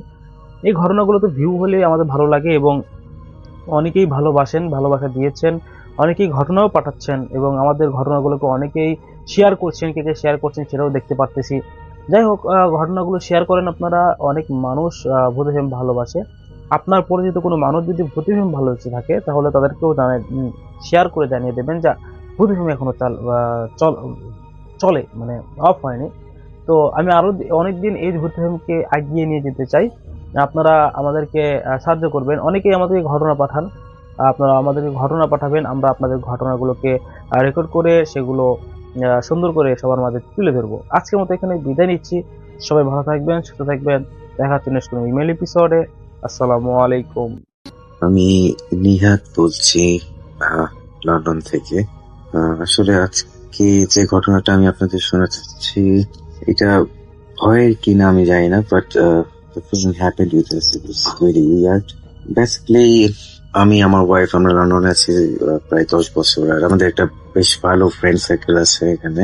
তো আমরা মাঝে মাঝেই সবাই প্ল্যান করে হলিডে ম্যানেজ করে আমরা ঘুরতে চলে যাই লন্ডনের বাইরে কোথাও। মোটামুটি বলতে গেলে UK we have been in every corner of UK just to have some little fun holiday. Basically সব ওই হুল্লোড় ভেরিবারটা থেকে একটু রিলিফ পাওয়ার জন্য আর কি বাইরে চলে যাই। তো যাই হোক, গত বছর বেসিক্যালি 2018 এপ্রিলের দিকে, ফার্স্ট উইক অফ এপ্রিল, আমি, আমার ওয়াইফ বর্ষা, আমার কাজিন তুষার, আমার ফ্রেন্ড আসিফের ওয়াইফ জুই, আতিক ভাই আর রিয়াদ, আমরা সবাই আয়ারল্যান্ডে যাই একটা হলিডে স্পেন্ড করার জন্য। তো আয়ারল্যান্ডে ওখানে আমরা একটা কটেজ বুকিং করি, basically kind of holiday house আসলে। তো কটেজ বুক করে আমরা এমন একটা জায়গায়, এই জায়গাটার নাম হচ্ছে বেলিমেনা। আয়ারল্যান্ড বেসিক্যালি বেলফাস্ট থেকে বেশ কিছুটা দূরে, অনেক একদম কান্ট্রি সাইডে। আর আসলে আমরা যে জায়গাটায় কটেজটা বুক করি এটা মোটামুটি এমন একটা জায়গায় যার আশেপাশে উইদিন 6 মাইল রেডিয়াসের মধ্যে কোনো জনমানব নাই, কিছু নাই, যার শুধু কিছু ফার্ম হাউস। এগুলোতেও বেসিক্যালি হয়তো মাঝে মাঝে কেউ থাকে, হয়তো বা just look after theirself, but not every time. বলতে গেলে সন্ধ্যার পর থেকে পুরো এলাকা একদম ফাঁকা, কিচ্ছু না, একটা গাড়ি ঘোড়া দেখা যায় না।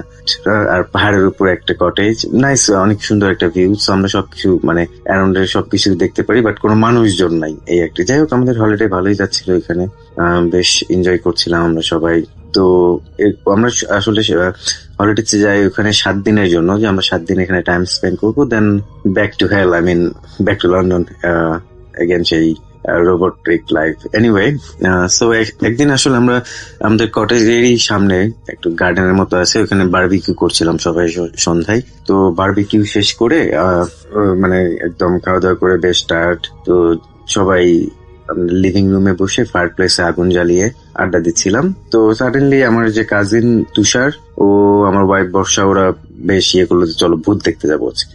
ভূত দেখতে যাবো, ভূত কি মুখের কথা, কই যাবো ভূত দেখতে। তো আমি একটু মানে মোটামুটি আমি একটু রাজি ছিলাম না, প্লাস আমার যে ফ্রেন্ড আসিফ ও একটু যে না কিসে এত ঠান্ডার মধ্যে রাত বেলা বাইরে যাওয়ার দরকার কি, আমরা ঘরে বসে কার্ড টাট খেলি আড্ডা দিই এমন। বাট তারপরে ওদের ইচ্ছার সাথে কুলায় উঠতে পারলাম না। তো এর মধ্যে গুগল তো আছেই, হ্যাঁ ওরা গুগলে কি সার্চ করলো যে একটা ফরেস্ট আছে, ফরেস্টে যাই।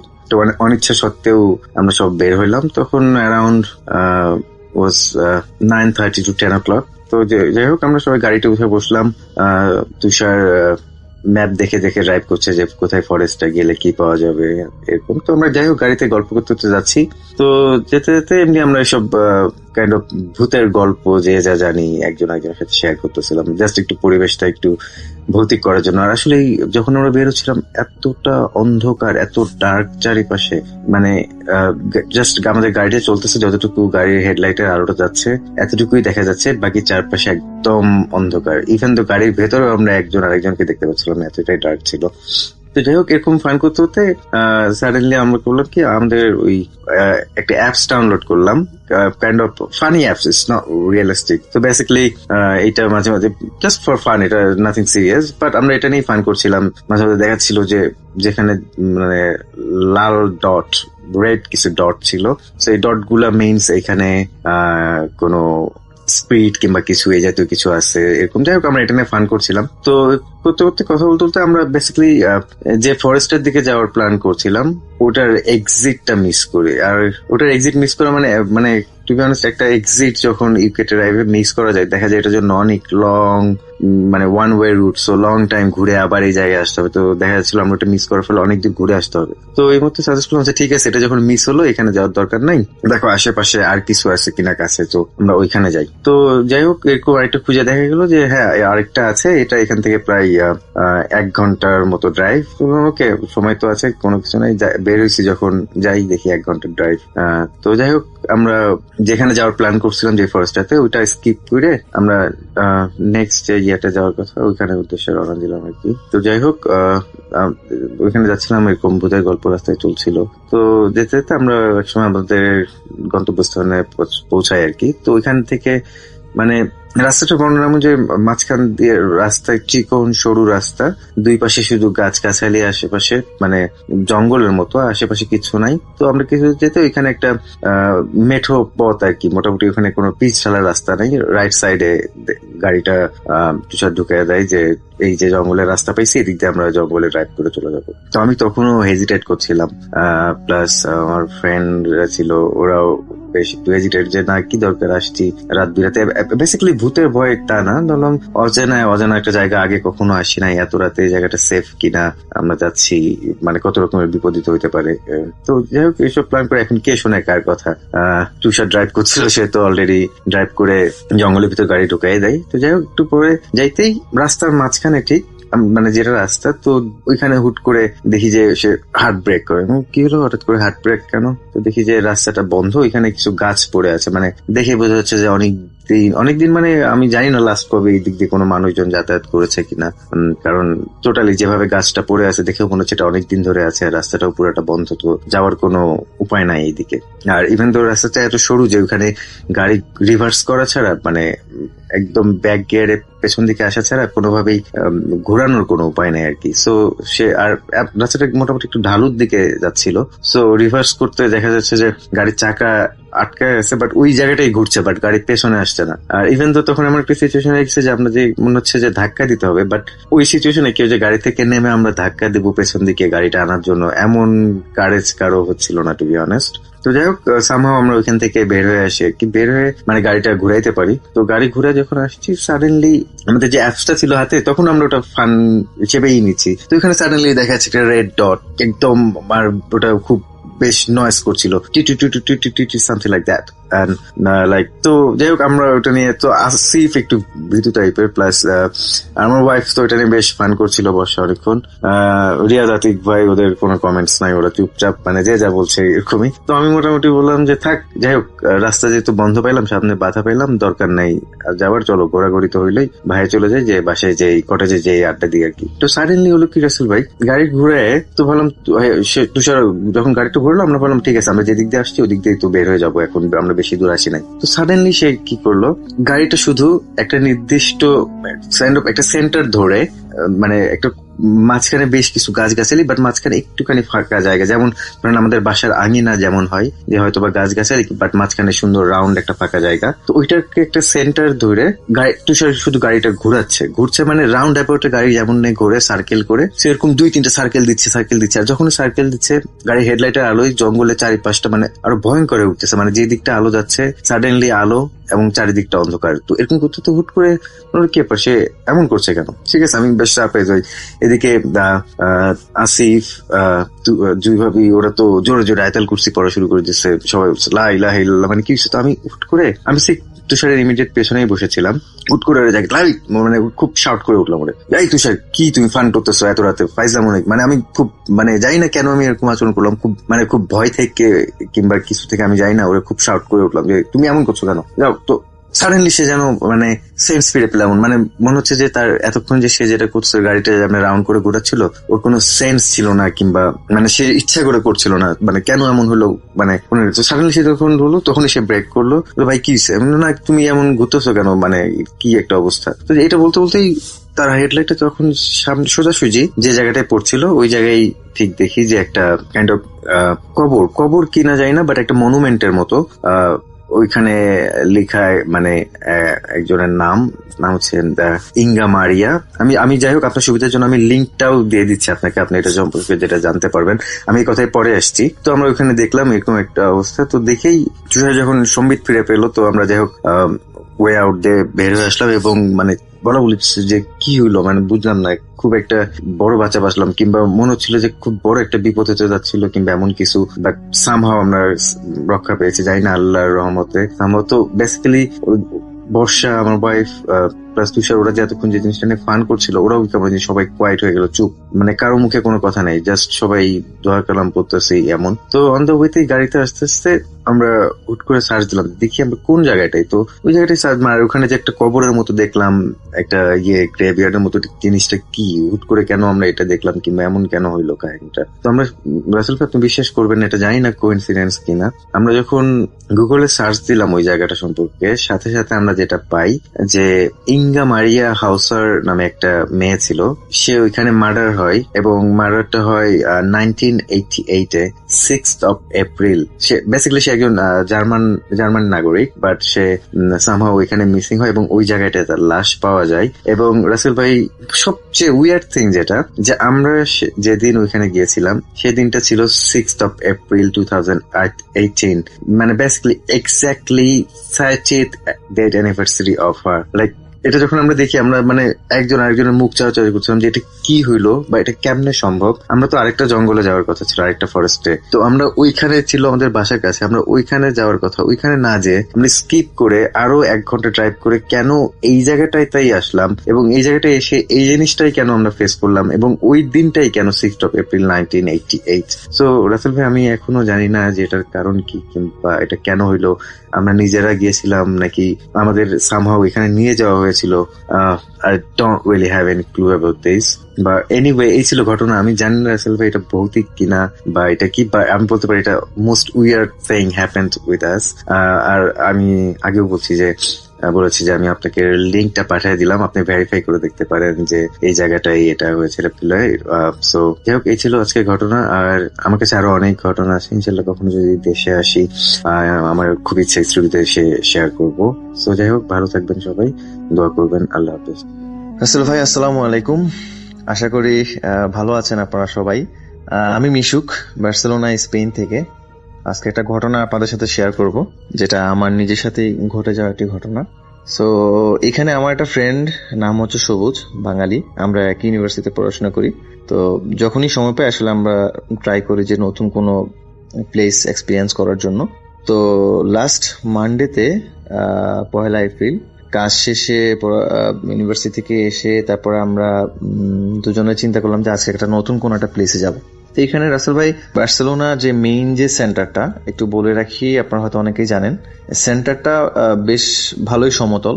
তো আপনি সেন্টারের বাইরে যে এরিয়াগুলা বেশ পাহাড়ি, মানে এখানে সমতল খুব একটা নেই, অনেকটা পাহাড়ি এরিয়া। তো আমরা ওরকমই একটা জায়গা, এটা হচ্ছে জায়গাটার নাম হচ্ছে পার্ক দে মনজুইক, আপনারা হয়তো অনেকেই জানেন। তো আমার যে ফ্রেন্ড সবুজ, ও হচ্ছে গুগল থেকে এটা সার্চ দিয়ে বের করছে যে আমরা ওখানে গেলে ভালো হবে, ওখানে অনেক জনশূন্য বা মানুষ একটু কম থাকে কম্পারেটিভলি, আমরা যে সেন্টার থাকি এখান থেকে অনেক কম্পারেটিভলি মানুষ ওদিকে অনেক কম থাকে। তো অ্যাজ ইউজুয়াল আমরা হচ্ছে কাজ শেষে আমরা সন্ধ্যার পরেই আমরা বের হই, সময়টা ছিল এরকম 8:30টার মতো হবে। তো ও হচ্ছে গুগলে সার্চ দিয়ে দেখলো যে ওখানে যাওয়ার জন্য হচ্ছে আমাদেরকে 2টা বাস ওখানে যায় নর্মালি, একটা হচ্ছে 50 নাম্বার বাস, একটা হচ্ছে 155 নাম্বার বাস। তো আমরা গুগলে সার্চ দিয়ে দেখলাম যে 50 নাম্বার যে বাস, ওটার যে স্টপেজ, ওটা আমরা যেখানে ছিলাম ওখান থেকে মোটামুটি হেঁটেই যাওয়া যায়। তো আমরা হেঁটে স্টপেজে গেলাম। স্টপেজে যাওয়ার পরে ওখানে দেখলাম যে ঠিক 50 নাম্বার একটা বাস ওখানে দাঁড়ানো। তো আমার কাছে মনে হচ্ছিল যে মানে বাহির থেকে মনে হচ্ছিল যে বাসটা পুরো খালি। তো একটু সন্দেহ হওয়াতে আমরা হচ্ছে বাস ড্রাইভারকে জিজ্ঞেস করলাম যে আমরা আসলে যেদিকে যেতে যাচ্ছি বাসটা ঠিক ওদিকে যাবে কিনা, যেহেতু বাসটা ওখানে দাঁড়ানো আর ভিতরে কেউই নেই, একটু মানে সন্দেহবশত আসলে জিজ্ঞেস করলাম। তো ও ড্রাইভার উত্তর করলো হ্যাঁ বাসটা ওদিকে যাবে। অ্যাজ ইউজুয়াল রাসেল ভাই আমরা দুজনেই বাসে উঠে বসলাম। বসে কিছুক্ষণ পরেই 2 থেকে 2.5 মিনিট পরে বাসটা ছাড়লো। তো আস্তে আস্তে রাসেল ভাই একটু আগে বলেছিলাম যে নিচ থেকে বাসটা হচ্ছে উপরের দিকে যাচ্ছিল। তো খুব ভালো লাগতেছিল, যে খুব এনজয় করতেছিলাম সময়টা, আর যেহেতু বাসটা পুরো ফাঁকা। তো রাসেল ভাই হঠাৎ করে আমি চিন্তা করলাম যে কয়েকটা ছবি তুলবো। তো আমি হচ্ছে আমার সিট থেকে দাঁড়িয়ে আমি কয়েকটা ছবি তোলার জন্য দাঁড়ালাম। তো হঠাৎ করেই রাসেল ভাই আমি একটা ছবি অলরেডি আমার ক্যাপচার করা হয়ে গেছে। কিছুক্ষণ পরেই যখন আমি পরে ছবি নিতে যাব, তখন হঠাৎ করে রাসেল ভাই খেয়াল করলাম যে একবারে মানে পেছনের সিটে কোন একজন ভদ্রমহিলা বসে আছেন। তো বয়স আনুমানিক 60 থেকে 65 এরকম হবে, পাশে একটা কুকুরের বাচ্চা। তো আমার কাছে কেন জানি মনে হচ্ছিল যে ভদ্রমহিলা একটু মানে আনইজি ফিল করতেছে বা একটু বিরক্ত হচ্ছে যে আমরা যাতে ছবি না তুলি বা ওনার সমস্যা হচ্ছে এরকম। তো উনি একটা পর্যায়ে হাত দিয়ে কেমন জানি আমাকে একটু ইশারা করে বললো, কিছু বলেনি, বাট হাত দিয়ে মনে হয় জানি ইশারা করে বললো যে তোমরা ছবি তুলো না বা তোমরা চুপ করে বসে থাকো, এরকম একটা এক্সপ্রেশন ওনার ছিল। তো আমি আর কিছু চিন্তা না করে আমি সিটে গিয়ে বসলাম। তো সবুজের সাথে বলতেছিলাম, রাসেল ভাই একটু বলে রাখি, এখানে আসলে আপনারা হয়তো অনেকেই জানেন মানে এখানে বাসে বা ট্রেনে কিন্তু কোনো এনিম্যাল অ্যালাউড না, নর্মালি আসলে অ্যালাউড না। তা আমি একটু এমনি কিউরিওসিটি বশত আমি সবুজকে বললাম, সবুজ দেখ পিছনে যে ভদ্রমহিলা বসে আছে ওনার পাশে একটা কুকুরের বাচ্চা আছে, সো এটা কিন্তু নর্মালি অ্যালাউড না, কিভাবে? তো সবুজ বললো যে না, হয়তো অনেক বয়স্ক মহিলা বা অনেক শখের এই জন্য হয়তো বা অ্যালাউ করছে, আর যেহেতু বাস পুরো খালি। তা আমরা তো তেমন কিছু আর মানে চিন্তা করিনি রাসেল ভাই। তা আমরা কথা বলতেছিলাম, হঠাৎ করে 20 থেকে 25 মিনিট পর মনে হবে আমরা বাসে ছিলাম, হঠাৎ করে বাসটা থেমে গেল, একটা স্টপেজ ওখানে বাস থেমে গেল। তো আমরা যেহেতু নতুন জায়গায় রাসেল ভাই, আমরা আসলে এক্সাক্ট জানতাম না বা খেয়াল করিনি যে ওখানে কত মিনিট সময় এক্সাক্ট ওখানে লাগে। তো আমরা ভাবছিলাম হয়তো মানুষ ওদিকে খুব একটা যায় না, হয়তো বা বাসও এদিকে বাসের সংখ্যা খুব একটা বেশি না, এই জন্য হয়তো বা স্টপেজে কিছুক্ষণ দাঁড়িয়ে কিছু মানুষ উঠবে। কিন্তু কিছুক্ষণ পর দেখলাম যে বাস যে ড্রাইভার উনি ওনার সিট থেকে উঠে আসলো। তো আমি জিজ্ঞেস করলাম যে আসলে এখানকার ল্যাঙ্গুয়েজ রাসেল ভাই একটু বলে রাখি, স্পেন বার্সেলোনাতে কিন্তু এখানে নর্মাল স্প্যানিশের পাশাপাশি কিন্তু কাতালান একটা ল্যাঙ্গুয়েজ ওরা ইউজ করে, যেটা হচ্ছে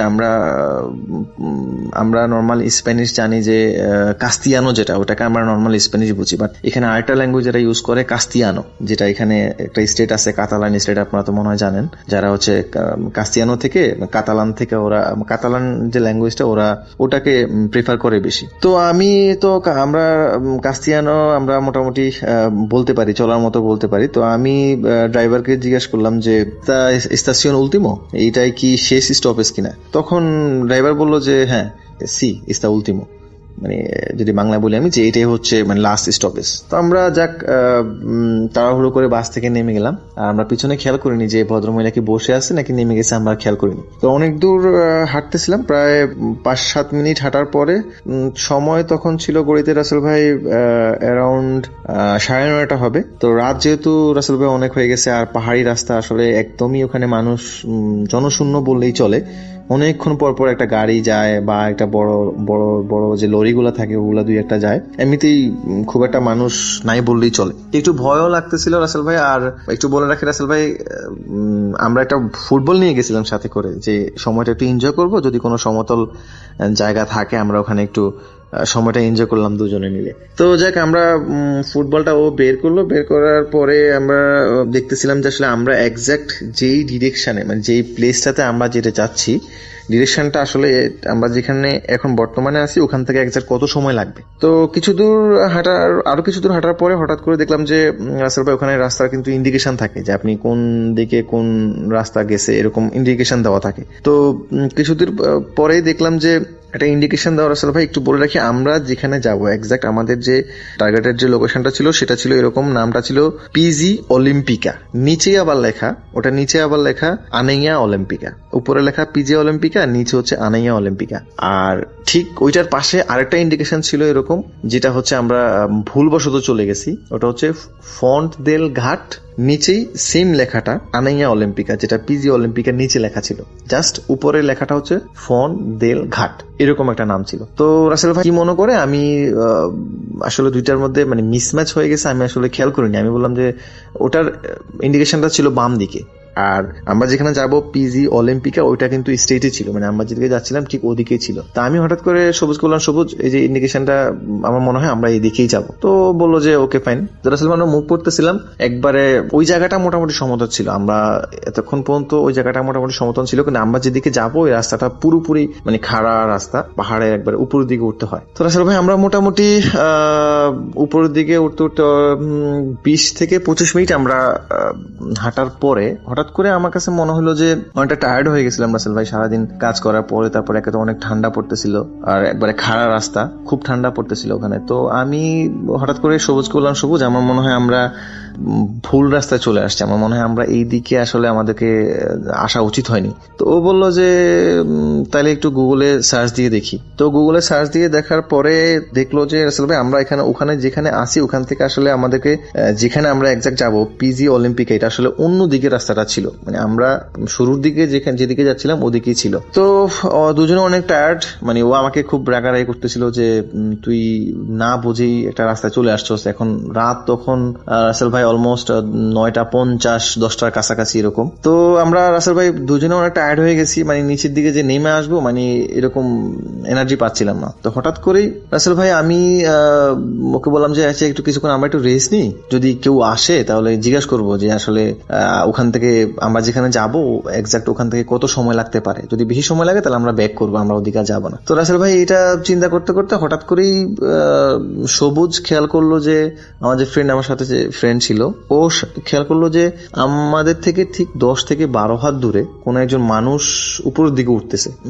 এক্সাক্ট মানুষ এইজ কত বা ছেলে মানুষ না মেয়ে মানুষ আসলে আমরা ততক্ষণ পর্যন্ত বুঝতে পারিনি। তাই বললাম যে চল তাহলে আমরা কষ্ট করে আর একটু উঠি, ওনাকে আমরা ধরি, ওনার সাথে কথা বলি, ওনাকে যদি যে অবশ্যই এখানে লোকাল হবে, এত রাত্রে তো আর এখানে টুরিস্ট আসবে না। তো আমরা একটু মানে ব্যাগ নিয়ে হচ্ছে ওনাকে ধরার জন্য ওনার দিকে টেনে যাচ্ছি। যাওয়ার পরে যখন ঠিক ওনার কাছাকাছি যখন গেলাম তখন রাসেল ভাই আসলে চিন্তা করতেছিলাম যে কি বলবো ওনাকে, কারণ এখানে অনেকে আসলে এখানে কাস্তিয়ানো ওরা বুঝে, কিন্তু কাস্তিয়ানো ওরা আসলে বলতে প্রেফার করে না, ওরা প্রেফার করে কাতালান। তো আমরা কাতালান আসলে খুব একটা আমরা বলতে পারি না, বাট বুঝি, কম বেশি বুঝি। তো আমি কাস্তিয়ানোই বলতেছিলাম যে পয়দে যা আয়ুদারমে, এখানকার ল্যাঙ্গুয়েজে বলছি, কাস্তিয়ানো ল্যাঙ্গুয়েজে, যেটার বাংলা হচ্ছে এরকম যে তুমি কি আমাদেরকে একটু হেল্প করবা। তো রাসেল ভাই প্রথমে কথাটা বলাতে সে মানে কোনো উত্তর দিচ্ছে না। তো সহজ বললো যে মনে হয় বোঝে না, এটা আবার বল। তো আমি আবার একটু জোর করেই বললাম, সাহস করে বললাম যে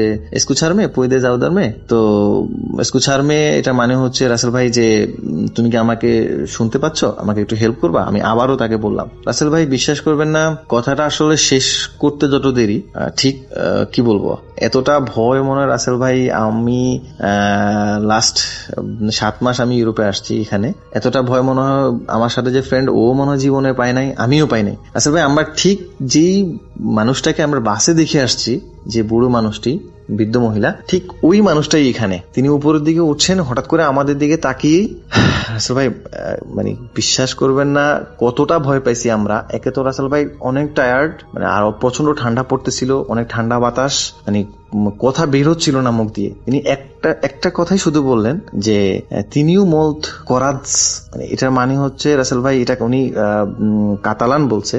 আমরা আসলে এক্সাক্ট তখন অর্থটা বুঝি নেই যে উনি কি বলছে, তো মোটামুটি বুঝছি যে এরকম যে তোমরা এদিকে এসো না বা এরকম নেগেটিভ কোন একটা কিছু বলছে। তো রাসেল ভাই এটা আসলে বাংলাটা হচ্ছে এরকম, কাতালান যে ল্যাঙ্গুয়েজটা এটা হচ্ছে তিনিও মল্ট করাজ, মানে হচ্ছে তোদের অনেক সাহসী, তোরা অনেক সাহসী বা তোদের অনেক সাহস, এরকম কিছু একটা। রাসেল ভাই প্রচন্ড ভয় পাচ্ছিলাম, আসলে কি বলবো বুঝতেছিলাম না। তো হঠাৎ আমি সবুজ করলাম, সবুজ ওই মানুষটাই ওখানে, আমরা যে মানুষটাকে, যে মহিলাকে আমরা বাসে দেখে আসছি, ওই মহিলা এখানে। রাসেল ভাই এটা আসলে মানে অবাক করার মতো যে একটা বৃদ্ধ মহিলা যার বয়স হচ্ছে 60-এর উপরে, সে বাস থেকে কখন নামলো। আমরা কিন্তু বাসের সামনের দিকে বসছি, তো আমরা কিন্তু ওনার আগেই নামার কথা, যেহেতু উনি পেছনে বসছে। রাসেল ভাই আমরা নেমে বের হয়ে গেছি, উনি কখন নামছে আমরা ওনাকে দেখিও নি। আর উনি যদি নেমেও থাকে তাহলে উনি নিশ্চয়ই হেঁটে আসলে, আমরা যে পথ দিয়ে আসতাম ওখান দিয়ে আসছি, ওখান দিয়ে আসার কথা, কিন্তু এই বৃদ্ধ মহিলা ওখান থেকে আমাদের আগে এসে এই খাড়া পাহাড়ে এইভাবে উঠে যাবে। রাসেল ভাই এটা আসলে কোনোভাবেই বিশ্বাস করার মতো না। আর এই জন্যই বেশি ভয় পেয়ে গেছিলাম রাসেল ভাই আমরা, যে এটা কিভাবে সম্ভব, একজন বৃদ্ধ মহিলা বয়স 60-এর উপরে, তিনি ওখান থেকে আমাদের আগে হেঁটে এসে তিনি উপরের দিকে যাচ্ছে। রাসেল ভাই প্রচন্ড ভয় পাচ্ছিলাম। আমি সবুজকে বলতেছিলাম, সবুজ কি করব? এটা বলতেই রাসেল ভাই ও বলতেছে দোয়া টোয়া যা পারিস পর, আল্লাহ আল্লাহ কর। রাসেল ভাই এই কথাটা সবুজ আমাকে বলার সাথে সাথেই আমরা পুনরায় ওই মহিলার দিকে আবার তাকালাম যে ভদ্র মহিলার এখন বর্তমান অবস্থানটা কোথায়। রাসেল ভাই বিশ্বাস করবেন না, সব মিলিয়ে মনে হয় 30 সেকেন্ডস হবে, আমরা তাকিয়ে দেখি যে ওখানে কেউ নেই, কিছুই নেই, মহিলাও নেই, কোনো মানুষের কোনো অস্তিত্ব ওখানে নেই। উইদিন 30 সেকেন্ডস রাসেল ভাই কিভাবে একটা মানুষ, কিভাবে 5 থেকে 7 হাত ওনার সাথে আমাদের সাথে তখন মানে ডিস্টেন্স ছিল, এই সময়ের মধ্যে উনি কিভাবে এখান থেকে গায়েব হয়ে গেল। আশেপাশে দুই পাশে হচ্ছে জঙ্গল, উপরের দিকে হচ্ছে খাড়া পাহাড়। রাসেল ভাই ওখানে যে সোডিয়ামের যে লাইটের যে আলো ছিল, মোটামুটি এখানে তো আপনারা জানেন যে উন্নত দেশগুলোতে মোটামুটি ম্যাক্সিমাম এরিয়াতেই আপনার সোডিয়াম লাইটের আলো থাকে। তো আলো দিয়ে যতটুকু মানে দেখা যায়, বা আমরা একটু উপরের দিকে হেঁটেও গেলাম রাসেল ভাই, কিছুদিন পর্যন্ত দেখেও আসছি যেখানে কোনো মানুষের কোনো অস্তিত্ব নেই রাসেল ভাই। আর আমরা ওখানে একটা সেকেন্ড ওখানে অতিবাহিত না করে আমি বললাম সবুজকে, বললাম সবুজ আমরা এখনই হচ্ছে এখান থেকে চলে যাওয়া উচিত আমাদের, আর সামনের দিকে যাওয়া উচিত না। তো রাসেল ভাই আমরা হচ্ছে মোটামুটি ভয় নিয়ে, কি বলবো, শরীর তো ঠান্ডা হয়ে গেছে, প্রচন্ড ঠান্ডা পড়তেছিল আর ঠান্ডা বাতাস। রাসেল ভাই আমরা ওখান থেকে হচ্ছে পেছনের দিকে ব্যাক করতে করতে রাসেল ভাই আমরা অনেক দূর পর্যন্ত হাঁটার পরে আমরা যে সমতল যে জায়গাটা বলছিলাম আপনাদেরকে, আমরা ঠিক ওখানে এসে পৌঁছাই। তো রাসেল ভাই আমি সবুজকে বললাম যে সবুজ অনেক রাত হয়ে গেছে, তখন অলমোস্ট রাসেল ভাই 10:30 একটু বেশি হবে, 10:40 মতো হবে এরকম। তো অনেকক্ষণ পর্যন্ত আমরা ওখানে দাঁড়িয়েছিলাম রাসেল ভাই, কোনো মানুষ নেই। কাউকে যে জিজ্ঞাসা করবো যে আমরা আসলে কি ব্যাক করব নাকি কি করব বুঝতেছিলাম না, যে আমরা এখান থেকে যদি আমাদের যেখান থেকে আমরা বাসে উঠছিলাম না, আমাদের যেখানে আসা উচিত ওখানে আমরা কিভাবে আসবো, মানে সবকিছুই আমাদের নিয়ন্ত্রণে। এখানে গুগল ম্যাপ আছে, এখানে বাস স্টপেজ আছে, আমরা চাইলেই কিন্তু বের করতে পারি। তো অনেকক্ষণ চিন্তা করার পর রাসেল ভাই মানে ওয়েট করতেছিলাম যে কেউ একজন হয়তো আসলে আমরা হচ্ছে তাকে যতটুকু পারি বুঝাই বলবো, আমাদেরকে যাতে একটু হেল্প করে। রাসেল ভাই অনেকক্ষণ পরে, অলমোস্ট 15 থেকে 20 মিনিট পরে একটা কালো রঙের গাড়ি দেখতেছিলাম যে অনেক দূর থেকে আসতেছে। তো আমি আর ও আমরা দুজনে হচ্ছে মানে হাত দিয়ে হচ্ছে ইশারা করে ইন্ডিকেশন দিচ্ছিলাম। তো একটা সময় গাড়িটা আমাদের সামনে এসে থামলো। একজন স্প্যানিশ ভদ্রলোক, সাথে ওনার ওয়াইফও ছিল। তো ওনাদেরকে বুঝে বললাম যে দেখো আমরা এখানে আসছিলাম, এরকম একটা ঘটনা আমাদের সাথে ঘটছে, এখন আমরা আসলে কিভাবে আমরা বাসায় যাব, আমাদের বাসা ঠিকানা বলার পরে। তো ভদ্রলোক আমাদেরকে যেটা বললো যে তোমরা তো মনে হয় এখানকার টুরিস্ট, তো এই সময় আসলে তোমাদের এখানে আসাটা উচিত হয়নি। এটা একটা সুন্দর এরিয়া, ঠিক আছে, বাট তোমাদের এই সময়টা তোমাদের আসা উচিত হয়নি। তো রাসেল ভাই পরে উনি যেটা বললো যে এখানে 2 থেকে 3 মিনিট সামনে গেলে একটা বাস স্টপেজ আছে, ওখান থেকে যদি বাস থাকে উনি বলতেছে উনি শিওর না যে এত রাত্রে এখানে বাস আছে কিনা, উনি শিওর না। তো মোটামুটি রাসেল ভাই এই বলে উনি চলে গেল। আমরা মোটামুটি 2-3 মিনিট রাসেল ভাই সামনে আসার পরে ওখানে একটা স্টপেজ পেলাম। তো স্টপেজের ওখানে একটা রাসেল ভাই, এখানে প্রত্যেকটা স্টপেজ একটা কোড নাম্বার থাকে। তো আমি সবুজকে বললাম, সবুজ তুই একটু কোড নাম্বারটা দিয়ে ওখানে দেখ যে এই নাম্বারের বাসটা আছে কিনা। রাসেল ভাই ওই বাসটা ছিল হচ্ছে ওখানে 2টা বাসই নর্মালি যায়, একটা হচ্ছে 50 নাম্বার বাস, একটা হচ্ছে 155 নাম্বার বাস। তো ওই স্টপেজটা ছিল রাসেল ভাই 155 নাম্বারের। তো রাসেল ভাই ওখানে ও কোড নাম্বারটা দেওয়ার পরে দেখলো যে মানে গুগলে দেখাচ্ছে যে নো ডাটা, দ্যাট মিনস আজকের জন্য বাস হয়তোবা শেষ নেই, হয়তোবা ওখান থেকে ছাড়েনি, যেখান থেকে বাসটা ছাড়ার কথা হয়তো ওখান থেকে এখনো ছাড়েনি, নতুবা আজকের জন্য কোনো বাস নেই। রাসেল ভাই প্রচন্ড ভয় পেয়ে গেছিলাম আমি, সত্যি মানে আমি ওকে বুঝতে দিচ্ছিলাম না যে আমি আসলে ভয় পাইছি, কারণ তখন অনেক রাত হয়ে গেছে। রাসেল ভাই অলমোস্ট 11:30টার মতো তখন হবে। তো এত রাত, আর রাসেল ভাই সোডিয়াম লাইটের আলোগুলো আসলে ওরকম আমাদের নর্মাল যে বাসা বাড়িতে আমার যে লাইট থাকে ওরকমও না, মনে হচ্ছে যে মানে সবকিছু অন্ধকার হয়ে আসতে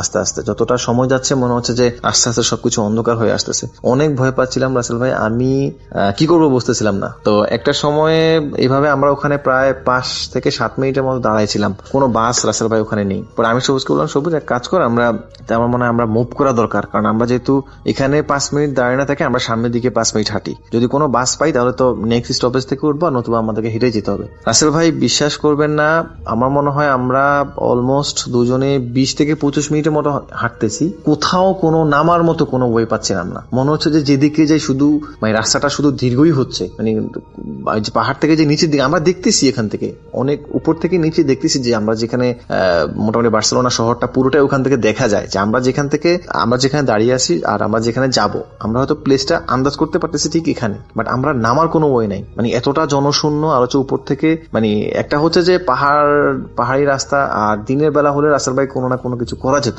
বাট নামার মতো কোনো ওয়ে নেই। রাসেল ভাই আমার যে মানে কতটা ভয় পাইছিলাম, মানে ইউরোপে বার্সেলোনার মতো একটা জায়গা যে এরকম ভয় পাইতে হবে আমাকে, রাসেল ভাই আমরা আসলে দুজনের একজনও আসলে এরকম কোনো কিছু আশা করিনি। তো মোটামুটি রাসেল ভাই হাঁটতে হাঁটতে আমরা প্রায় আরো 15 থেকে 20 মিনিটের মতো হাঁটি, শুধু রাস্তাটা মনে হয় যেন শুধু দীর্ঘই হচ্ছে, আর সময় যত যাচ্ছে মনে হচ্ছে যে লাইটের আলোগুলো মনে হচ্ছে যে শুধু কমে আসছে, মানে অন্ধকার লাগছে। তো রাসেল ভাই অনেক দূর পর্যন্ত হাঁটার পরে আমরা এরকম একটা জায়গায় মানে এসে পৌঁছাইছি যে মনে হচ্ছে যে আমরা একটা 4টা কর্নার আছে, আমরা মাঝখানে দাঁড়ায় আছি, আর আমরা একবার এই পাশ থেকে যাচ্ছি ওই পাশে, আবার ও পাশ থেকে অন্য পাশে, এরকম যাচ্ছি। আমরা পুরো সিটিটাই ওখান থেকে দেখতে পাচ্ছি, রোডগুলো দেখতে পাচ্ছি, মানুষ যাতায়াত করছে, তারপরে বাস যাচ্ছে, গাড়ি যাচ্ছে, সবকিছুই দেখতে পারতেছি, কিন্তু আমরা আসলে কাউকে যে চিৎকার দিয়ে বলবো যে আমরা এখানে এসে আমাদেরকে উদ্ধার করো, এরকম কোনো ওয়ে নাই, কারণ এটা অনেক উপরে ছিল, নিচ থেকে জাস্ট ছোট ছোট মানুষগুলো দেখা যায়, রাস্তাগুলো দেখা যায়। তো রাসেল ভাই অনেক দূর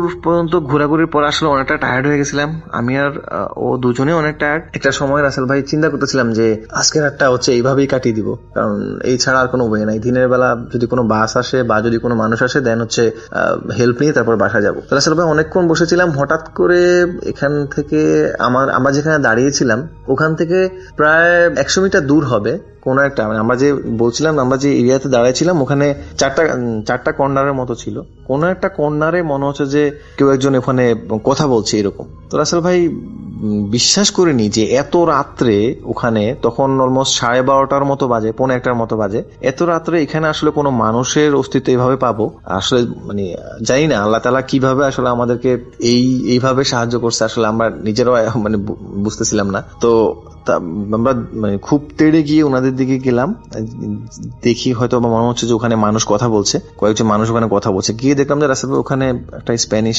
কাপল, ওখানে একটা ছেলে একটা মেয়ে, ওরা আসলে কথা বলছে। তো রাসেল ভাই আমরা মোটামুটি ওদেরকে বুঝে বললাম যে এইভাবে আমরা এই প্রবলেমে পড়ছি, আমরা যেখানে যাবো রাসেল ভাই জায়গাটার নাম হচ্ছে প্যারালেল, আমরা প্যারালেল যাবো, কিভাবে যাবো। তো ওরা বললো যে আমরা মোটামুটি যেখানে আসছি এখান থেকে খুব ইজি, জাস্ট হচ্ছে পাহাড় দিয়ে আমাদেরকে নিচে নামতে হবে, আমরা এতক্ষণ যেখানে দাঁড়াইছিলাম ঠিক ওখান দিয়ে আমাদেরকে নিচে নামতে হবে, জাস্ট আঁকা বাঁকা রাস্তা আছে, বাট সেটা বের করে নিতে হবে, কারণ রাস্তা হচ্ছে খুব সরু রাস্তা আর হচ্ছে খুব রিস্কিও। তো ওরা বললো যে এভাবে আমাদেরকে ডিরেকশন দিয়ে দিল যে একটু সামনে গিয়ে বাম দিকে একটা সিঁড়ির মতো একটা রাস্তা আছে, কিছু দূর পর্যন্ত সিঁড়ি দিয়ে খুব সুন্দর নামা যায়, তারপর হচ্ছে পাহাড়ের রাস্তা, কোনো সিঁড়ি নাই, বাট একটু রিস্ক নিয়ে নামতে হবে। রাসেল ভাই কতটা আসলে কি বলবো, তখনকার অনুভূতিটা আসলে বুঝাতে পারবো না রাসেল ভাই। যে তখন রাত অলমোস্ট 1টা, এখান থেকে পাহাড় দিয়ে আমাদেরকে নিচে নামতে হবে। মানে মানুষগুলো হচ্ছে ছোট ছোট দেখা যায় রাসেল ভাই, অনেক উপরে ছিল। আমি একজাক্ট আসলে উচ্চতাটা ঠিক বলতে পারছি না, আমার জানা নেই, বাট অনেক উপরে ছিল। তো রাসেল ভাই কি করব, ওনাদেরকে অনেক থ্যাঙ্কস দিয়ে আচ্ছা আমরা দুজনে হচ্ছে মুভ করতেছিলাম। তো নামতে নামতে নামতে নামতে রাসেল ভাই অনেক দূর পর্যন্ত নামতেছি, মনে হচ্ছে যে রাস্তাই শেষ হচ্ছে না। কিছুক্ষণ পরে আমি হচ্ছে পড়ে যাচ্ছি, আবার ও আমাকে উঠাচ্ছে, আবার ও পড়ে যাচ্ছে, আমি ওকে উঠাচ্ছি, আবার কোনো একটা সময় দুজনেই পড়ে যাচ্ছি। রাসেল ভাই বিভীষিকাময় সময়, মানে জীবনে এই সময়ে মানে ইউরোপে এসে পার করতে হয়েছে, মানে এক্সপিরিয়েন্সটা আসলে রাসেল ভাই বলে বোঝানোর মতো না। রাসেল ভাই শেষ পর্যন্ত অলমোস্ট 1.5 ঘন্টার মতো আমরা হচ্ছে এইভাবে হচ্ছে পড়ে গিয়ে উঠে গিয়ে এভাবে অনেক কষ্টে আমরা হচ্ছে শেষমেশ পাহাড়টা শেষ করে নিচে নামলাম। পাহাড়টা শেষ করার পরপরই রাসেল ভাই আমরা একটা হাইওয়ে ছিল, ওই হাইওয়ের মাঝখানে এসে আমরা ঠিক নামলাম। তারপরে দুজনে অনেকক্ষণ ওখানে বসেছিলাম, প্রায় 10-15 মিনিটের মতো ওখানে বসে চিন্তা করতেছিলাম যে আসলে কি করতে আসছিলাম আর কি হলো। তো রাসেল ভাই তারপর ওখান থেকে আমরা হেঁটেই আল্লাহর অশেষ মেহেরবানিতে আমরা হেঁটে ওখান থেকে বাসায় চলে আসি। ঘটনাটা অনেক দীর্ঘ হতে হয়েছে, তো আশা করি ঘটনাটা সবার কাছে অনেক ভালো লাগছে। তো দোয়া করবেন আমাদের জন্য, আর যাতে নতুন কোনো প্লেস আমরা এক্সপিরিয়েন্স করতে পারি। আর সবাই ভালো থাকবেন। আসসালামু আলাইকুম। আসসালামু আলাইকুম রাসেল ভাইয়া, আশা করি ভালো আছেন এবং সুস্থ আছেন। আমি যেই ঘটনাটি বলবো এটা একটা ভয়ানক ঘটনা আমার সাথে শেয়ার করেছে বললেই চলে। শ্মশানের অভিশপ্ত ঘটনা। যাই হোক, আরিয়ান ছিল শহরের নামী এক চিত্রশিল্পী। তার জীবনের একমাত্র আরাধনা ছিল তানিয়া। কিন্তু এক মর্মান্তিক সড়ক দুর্ঘটনায় তানিয়া মারা যায়। তানিয়ার মৃত্যুর পর আরিয়ান মানসিকভাবে অনেকটা ভেঙে পড়ে এবং স্বাভাবিক হিতাহিত জ্ঞান সে হারিয়ে ফেলে। সে বিশ্বাস করতে পারছিল না যে তানিয়া আর নেই। তানিয়াকে ফিরে পাওয়ার আশায় আরিয়ান লোকমুখে শুনে এক তান্ত্রিকের কাছে যায়, যে নাকি মৃত্যু আত্মা ফিরিয়ে আনতে পারে। তান্ত্রিক তাকে সাবধান করে বলেছিল, মৃতকে ফিরিয়ে আনা মানে প্রকৃতির বিরুদ্ধে যুদ্ধ করা। সে ফিরে আসবে ঠিকই, কিন্তু সে আর মানুষ থাকবে না, সে হবে এক অতৃপ্ত ছায়া। আরিয়ান কোনো কথা শুনতে রাজি ছিল না। তান্ত্রিক তাকে একটা নরক পাল মানে মানুষের খুলি আর কিছু কালো সুতা দিয়ে বলল, তানিয়ার কবরের মাটি আর এই খুলি নিয়ে অমাবস্যার মাঝরাতে নির্জন এক শ্মশানে গিয়ে এই মন্ত্র জপ করতে হবে। একইভাবেই অমাবস্যার রাতে আরিয়ান শ্মশানে বসল। চারপাশে নিস্তব্ধ, শুধু দূরে শেয়ালের ডাক শোনা যাচ্ছিল। মন্ত্র পড়তে পড়তে চারপাশের বাতাসগুলো ভারী হয়ে এলো। হঠাৎ আরিয়ান অনুভব করলো তার পিছনে কেউ দাঁড়িয়ে আছে। একটা হিমশীতল হাত তার কাঁধে এসে পড়ল। ফিরে তাকিয়ে দেখলো তানিয়া দাঁড়িয়ে আছে, কিন্তু তার গায়ে চামড়া ফ্যাকাশে সাদা, চোখ দুটো অসম্পূর্ণ কালো, সেখানে কোনো মনি নেই। তানিয়া যান্ত্রিক গলায় বলল, আরিয়ান, আমাকে কেন ডাকলে? আমি তো শান্তিতে ছিলাম। আরিয়ান তানিয়াকে বাড়িতে নিয়ে এলো এবং শুরুতে সে খুশি ছিল, কিন্তু ধীরে ধীরে আসল বিভীষিকা শুরু হলো। তানিয়া দিনের আলো সহ্য করতে পারত না। সে সারাদিন ঘরের কোণে অন্ধকারে বসে থাকত। বাড়িতে রাখা পোষা বিড়ালটি একদিন হঠাৎ গায়েব হয়ে গেল। আরিয়ান একদিন মাঝরাতে রান্নাঘরে দিয়ে দেখল তানিয়া মেঝেতে বসে কাঁচা মাংস চিবিয়ে খাচ্ছে, আর তার মুখ দিয়ে কালো রক্ত গড়িয়ে পড়ছে। আরিয়ান লক্ষ্য করল যত দিন যাচ্ছে সে নিজেও অসুস্থ হয়ে পড়ছে। তার শরীরে কোনো শক্তি যেন সে পাচ্ছে না, সব শক্তি কেউ শুষে নিচ্ছে। আর আয়নায় দেখলো তার চেহারা বৃদ্ধের মতো হয়ে গেছে। তানিয়া আসলে তার জীবন শক্তি খেয়েই বেঁচেছিল। একদিন রাতে আরিয়ান আর সহ্য করতে না পেরে তানিয়াকে বলল, আমি ভুল করেছি, তুমি যেখানে ছিলে সেখানেই চলে যাও। তানিয়া তখন এক বিকট অট্ট হাসি দিয়ে উঠল। তার মুখটা ছিঁড়ে গিয়ে এক বীভৎস আকৃতি নিল। সে আরিয়ানের গলার কাছে মুখ নিয়ে ফিসফিস করে বলল, তুমিই তো আমাকে ডেকেছিলে আরিয়ান, এখন তুমি আমাকে ছেড়ে কোথায় যাবে? আমাদের বন্ধন তো রক্তের বন্ধন, এখন থেকে আমি তোমার ভিতরেই থাকব। পরের দিন সকালে পুলিশ আরিয়ানের ঘর থেকে পচা দুর্গন্ধ পেয়ে দরজা ভেঙে ভেতরে ঢোকে। তারা যা দেখল তা বর্ণনাতীত। আরিয়ানের মৃতদেহটা মেঝেতে পড়ে আছে, কিন্তু তার বুকের ভিতর থেকে কেউ চিরে ফেলেছে। ঘরের দেয়ালে আরিয়ান নিজের রক্ত, সেই রক্ত দিয়ে লিখেছিল,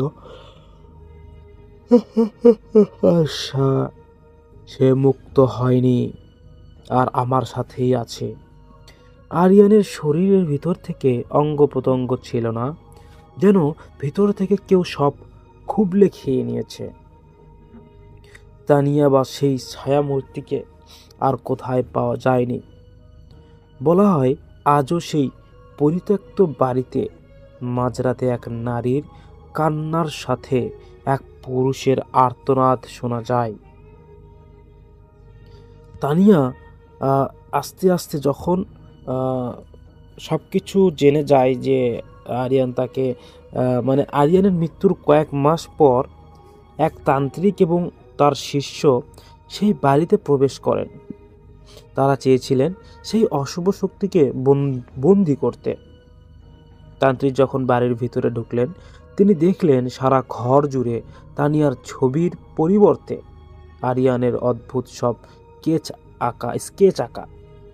সেই স্কেচগুলোতে দেখা যাচ্ছে একটা কালো ধোঁয়া মানুষের শরীরকে ভিতর থেকে কুড়ে কুড়ে খাচ্ছে। হঠাৎ মাঝরাতে তান্ত্রিক অনুভব করলেন যে ঘরের তাপমাত্রা হিমাঙ্কের নিচে নেমে গেছে। মোমবাতির শিখা নীল হয়ে কাঁপতে লাগলো। হঠাৎ জানালার কাঁচ ভেঙে চুরমার হয়ে গেল। তান্ত্রিক দেখলেন আরিয়ানের মৃতদেহটা ঘরের কোণে বসে আছে, কিন্তু সেটা আসলে আরিয়ান ছিল না। আরিয়ানের শরীরের ভিতর সেই তানিয়া নামের নামধারী অশুভ শক্তিটি নিজের বাসা বানিয়েছিল। তান্ত্রিক যখন পবিত্র জল ছেটাতে শুরু করলো, তখন আরিয়ানের মৃতদেহটি বিকট চিৎকার করে উঠল এবং সেই আওয়াজ মানুষের ছিল না। মৃতদেহটি ঘরের দেয়ালে মাকড়সার মতো চড়তে শুরু করলো। তার মুখ দিয়ে কালো কুচকুচে এক ধরনের পোকা বের হতে লাগলো। তান্ত্রিক বুঝতে পারলেন আরিয়ান যখন কালো জাদু করে তানিয়াকে ডাকতে চেয়েছিল, তখন সে আসলে কোনো মৃত্যু আত্মাকে ডাকেনি, বরং নরকের এক পিশাচকে দাওয়াত দিয়ে এনেছিল। সেই পিশাচ এখন আরিয়ানের শরীরকে আধার হিসেবে ব্যবহার করছেন। তান্ত্রিক কোনো মতে নিজের জীবন নিয়ে পালিয়ে আসেন, কিন্তু তিনি সেই অশুভ শক্তিকে পুরোপুরি ধ্বংস করতে পারেনি এবং গ্রামের কেউ এই যে ওই বাড়ির সামনে দিয়ে গেলে তারা অদ্ভুত এক ভয়ঙ্কর আওয়াজ এবং ভয়ঙ্কর কিছু কীর্তিকলাপ করত। যাই হোক, তারপরে তিনি লেখেনি। এই ছিল ঘটনা। সবাই ঘটনা অস্পষ্ট হওয়ার কারণে ঘটনাটি এখানে শেষ করলাম। ভালো থাকবেন, সুস্থ থাকবেন। নেক্সট টাইম ঘটনা পাঠালে ঘটনাগুলো একটু ক্লিয়ারলি লিখবেন। আসসালামু আলাইকুম। লিসেনার্স, আজকের এই ইমেল এপিসোডটি এতদূর পর্যন্তই। যারা সম্পূর্ণ ঘটনা বা ইমেলগুলো শুনলেন তাদেরকে অসংখ্য ধন্যবাদ। আপনারা কে কোথা থেকে আমাদের ঘটনা শোনেন তা আমাদেরকে কমেন্ট করে জানিয়ে দেবেন। আমরা প্রতিনিয়ত আপনাদের জন্য এরকম অনেক অনেক অনেক ঘটনা বাছাই করে এই চ্যানেলের মাধ্যমে তুলে ধরে থাকি। প্রতিদিন রাত 10টায় ভিডিওগুলো আপলোডও করি, আপনারা দেখেন, যাক ভালো লাগে অনেক। আর ভূত এফএম অনেকের রক্তের সাথে মিশে আছে। ভূত এফএম অনেকেই ভালোবাসে, ভূত এফএম অনেক আগে থেকে অনেকেই শোনে।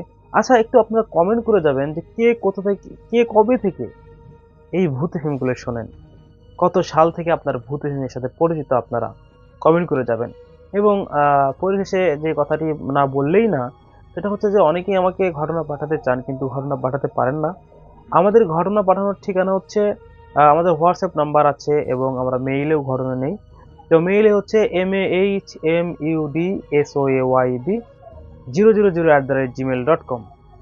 এই অ্যাড্রেসে আমাদেরকে ঘটনা পাঠিয়ে দেবেন। আমরা যদি আপনার ভয়েস মেইল পাঠাতে চান তাহলে mahmudsoayb000@gmail.com এই ঘটনাতে আপনারা এই অ্যাড্রেসে আপনারা ঘটনা পাঠাবেন। আমরা প্রতিনিয়ত আপনাদের ঘটনাগুলো রিসার্চ করব এবং শুনবো, জানাবো। সবাই ভালো থাকবেন, সবার সাথে থাকবেন। দেখা হচ্ছে নেক্সট কোনো ইমেল এপিসোডে। আসসালামু আলাইকুম।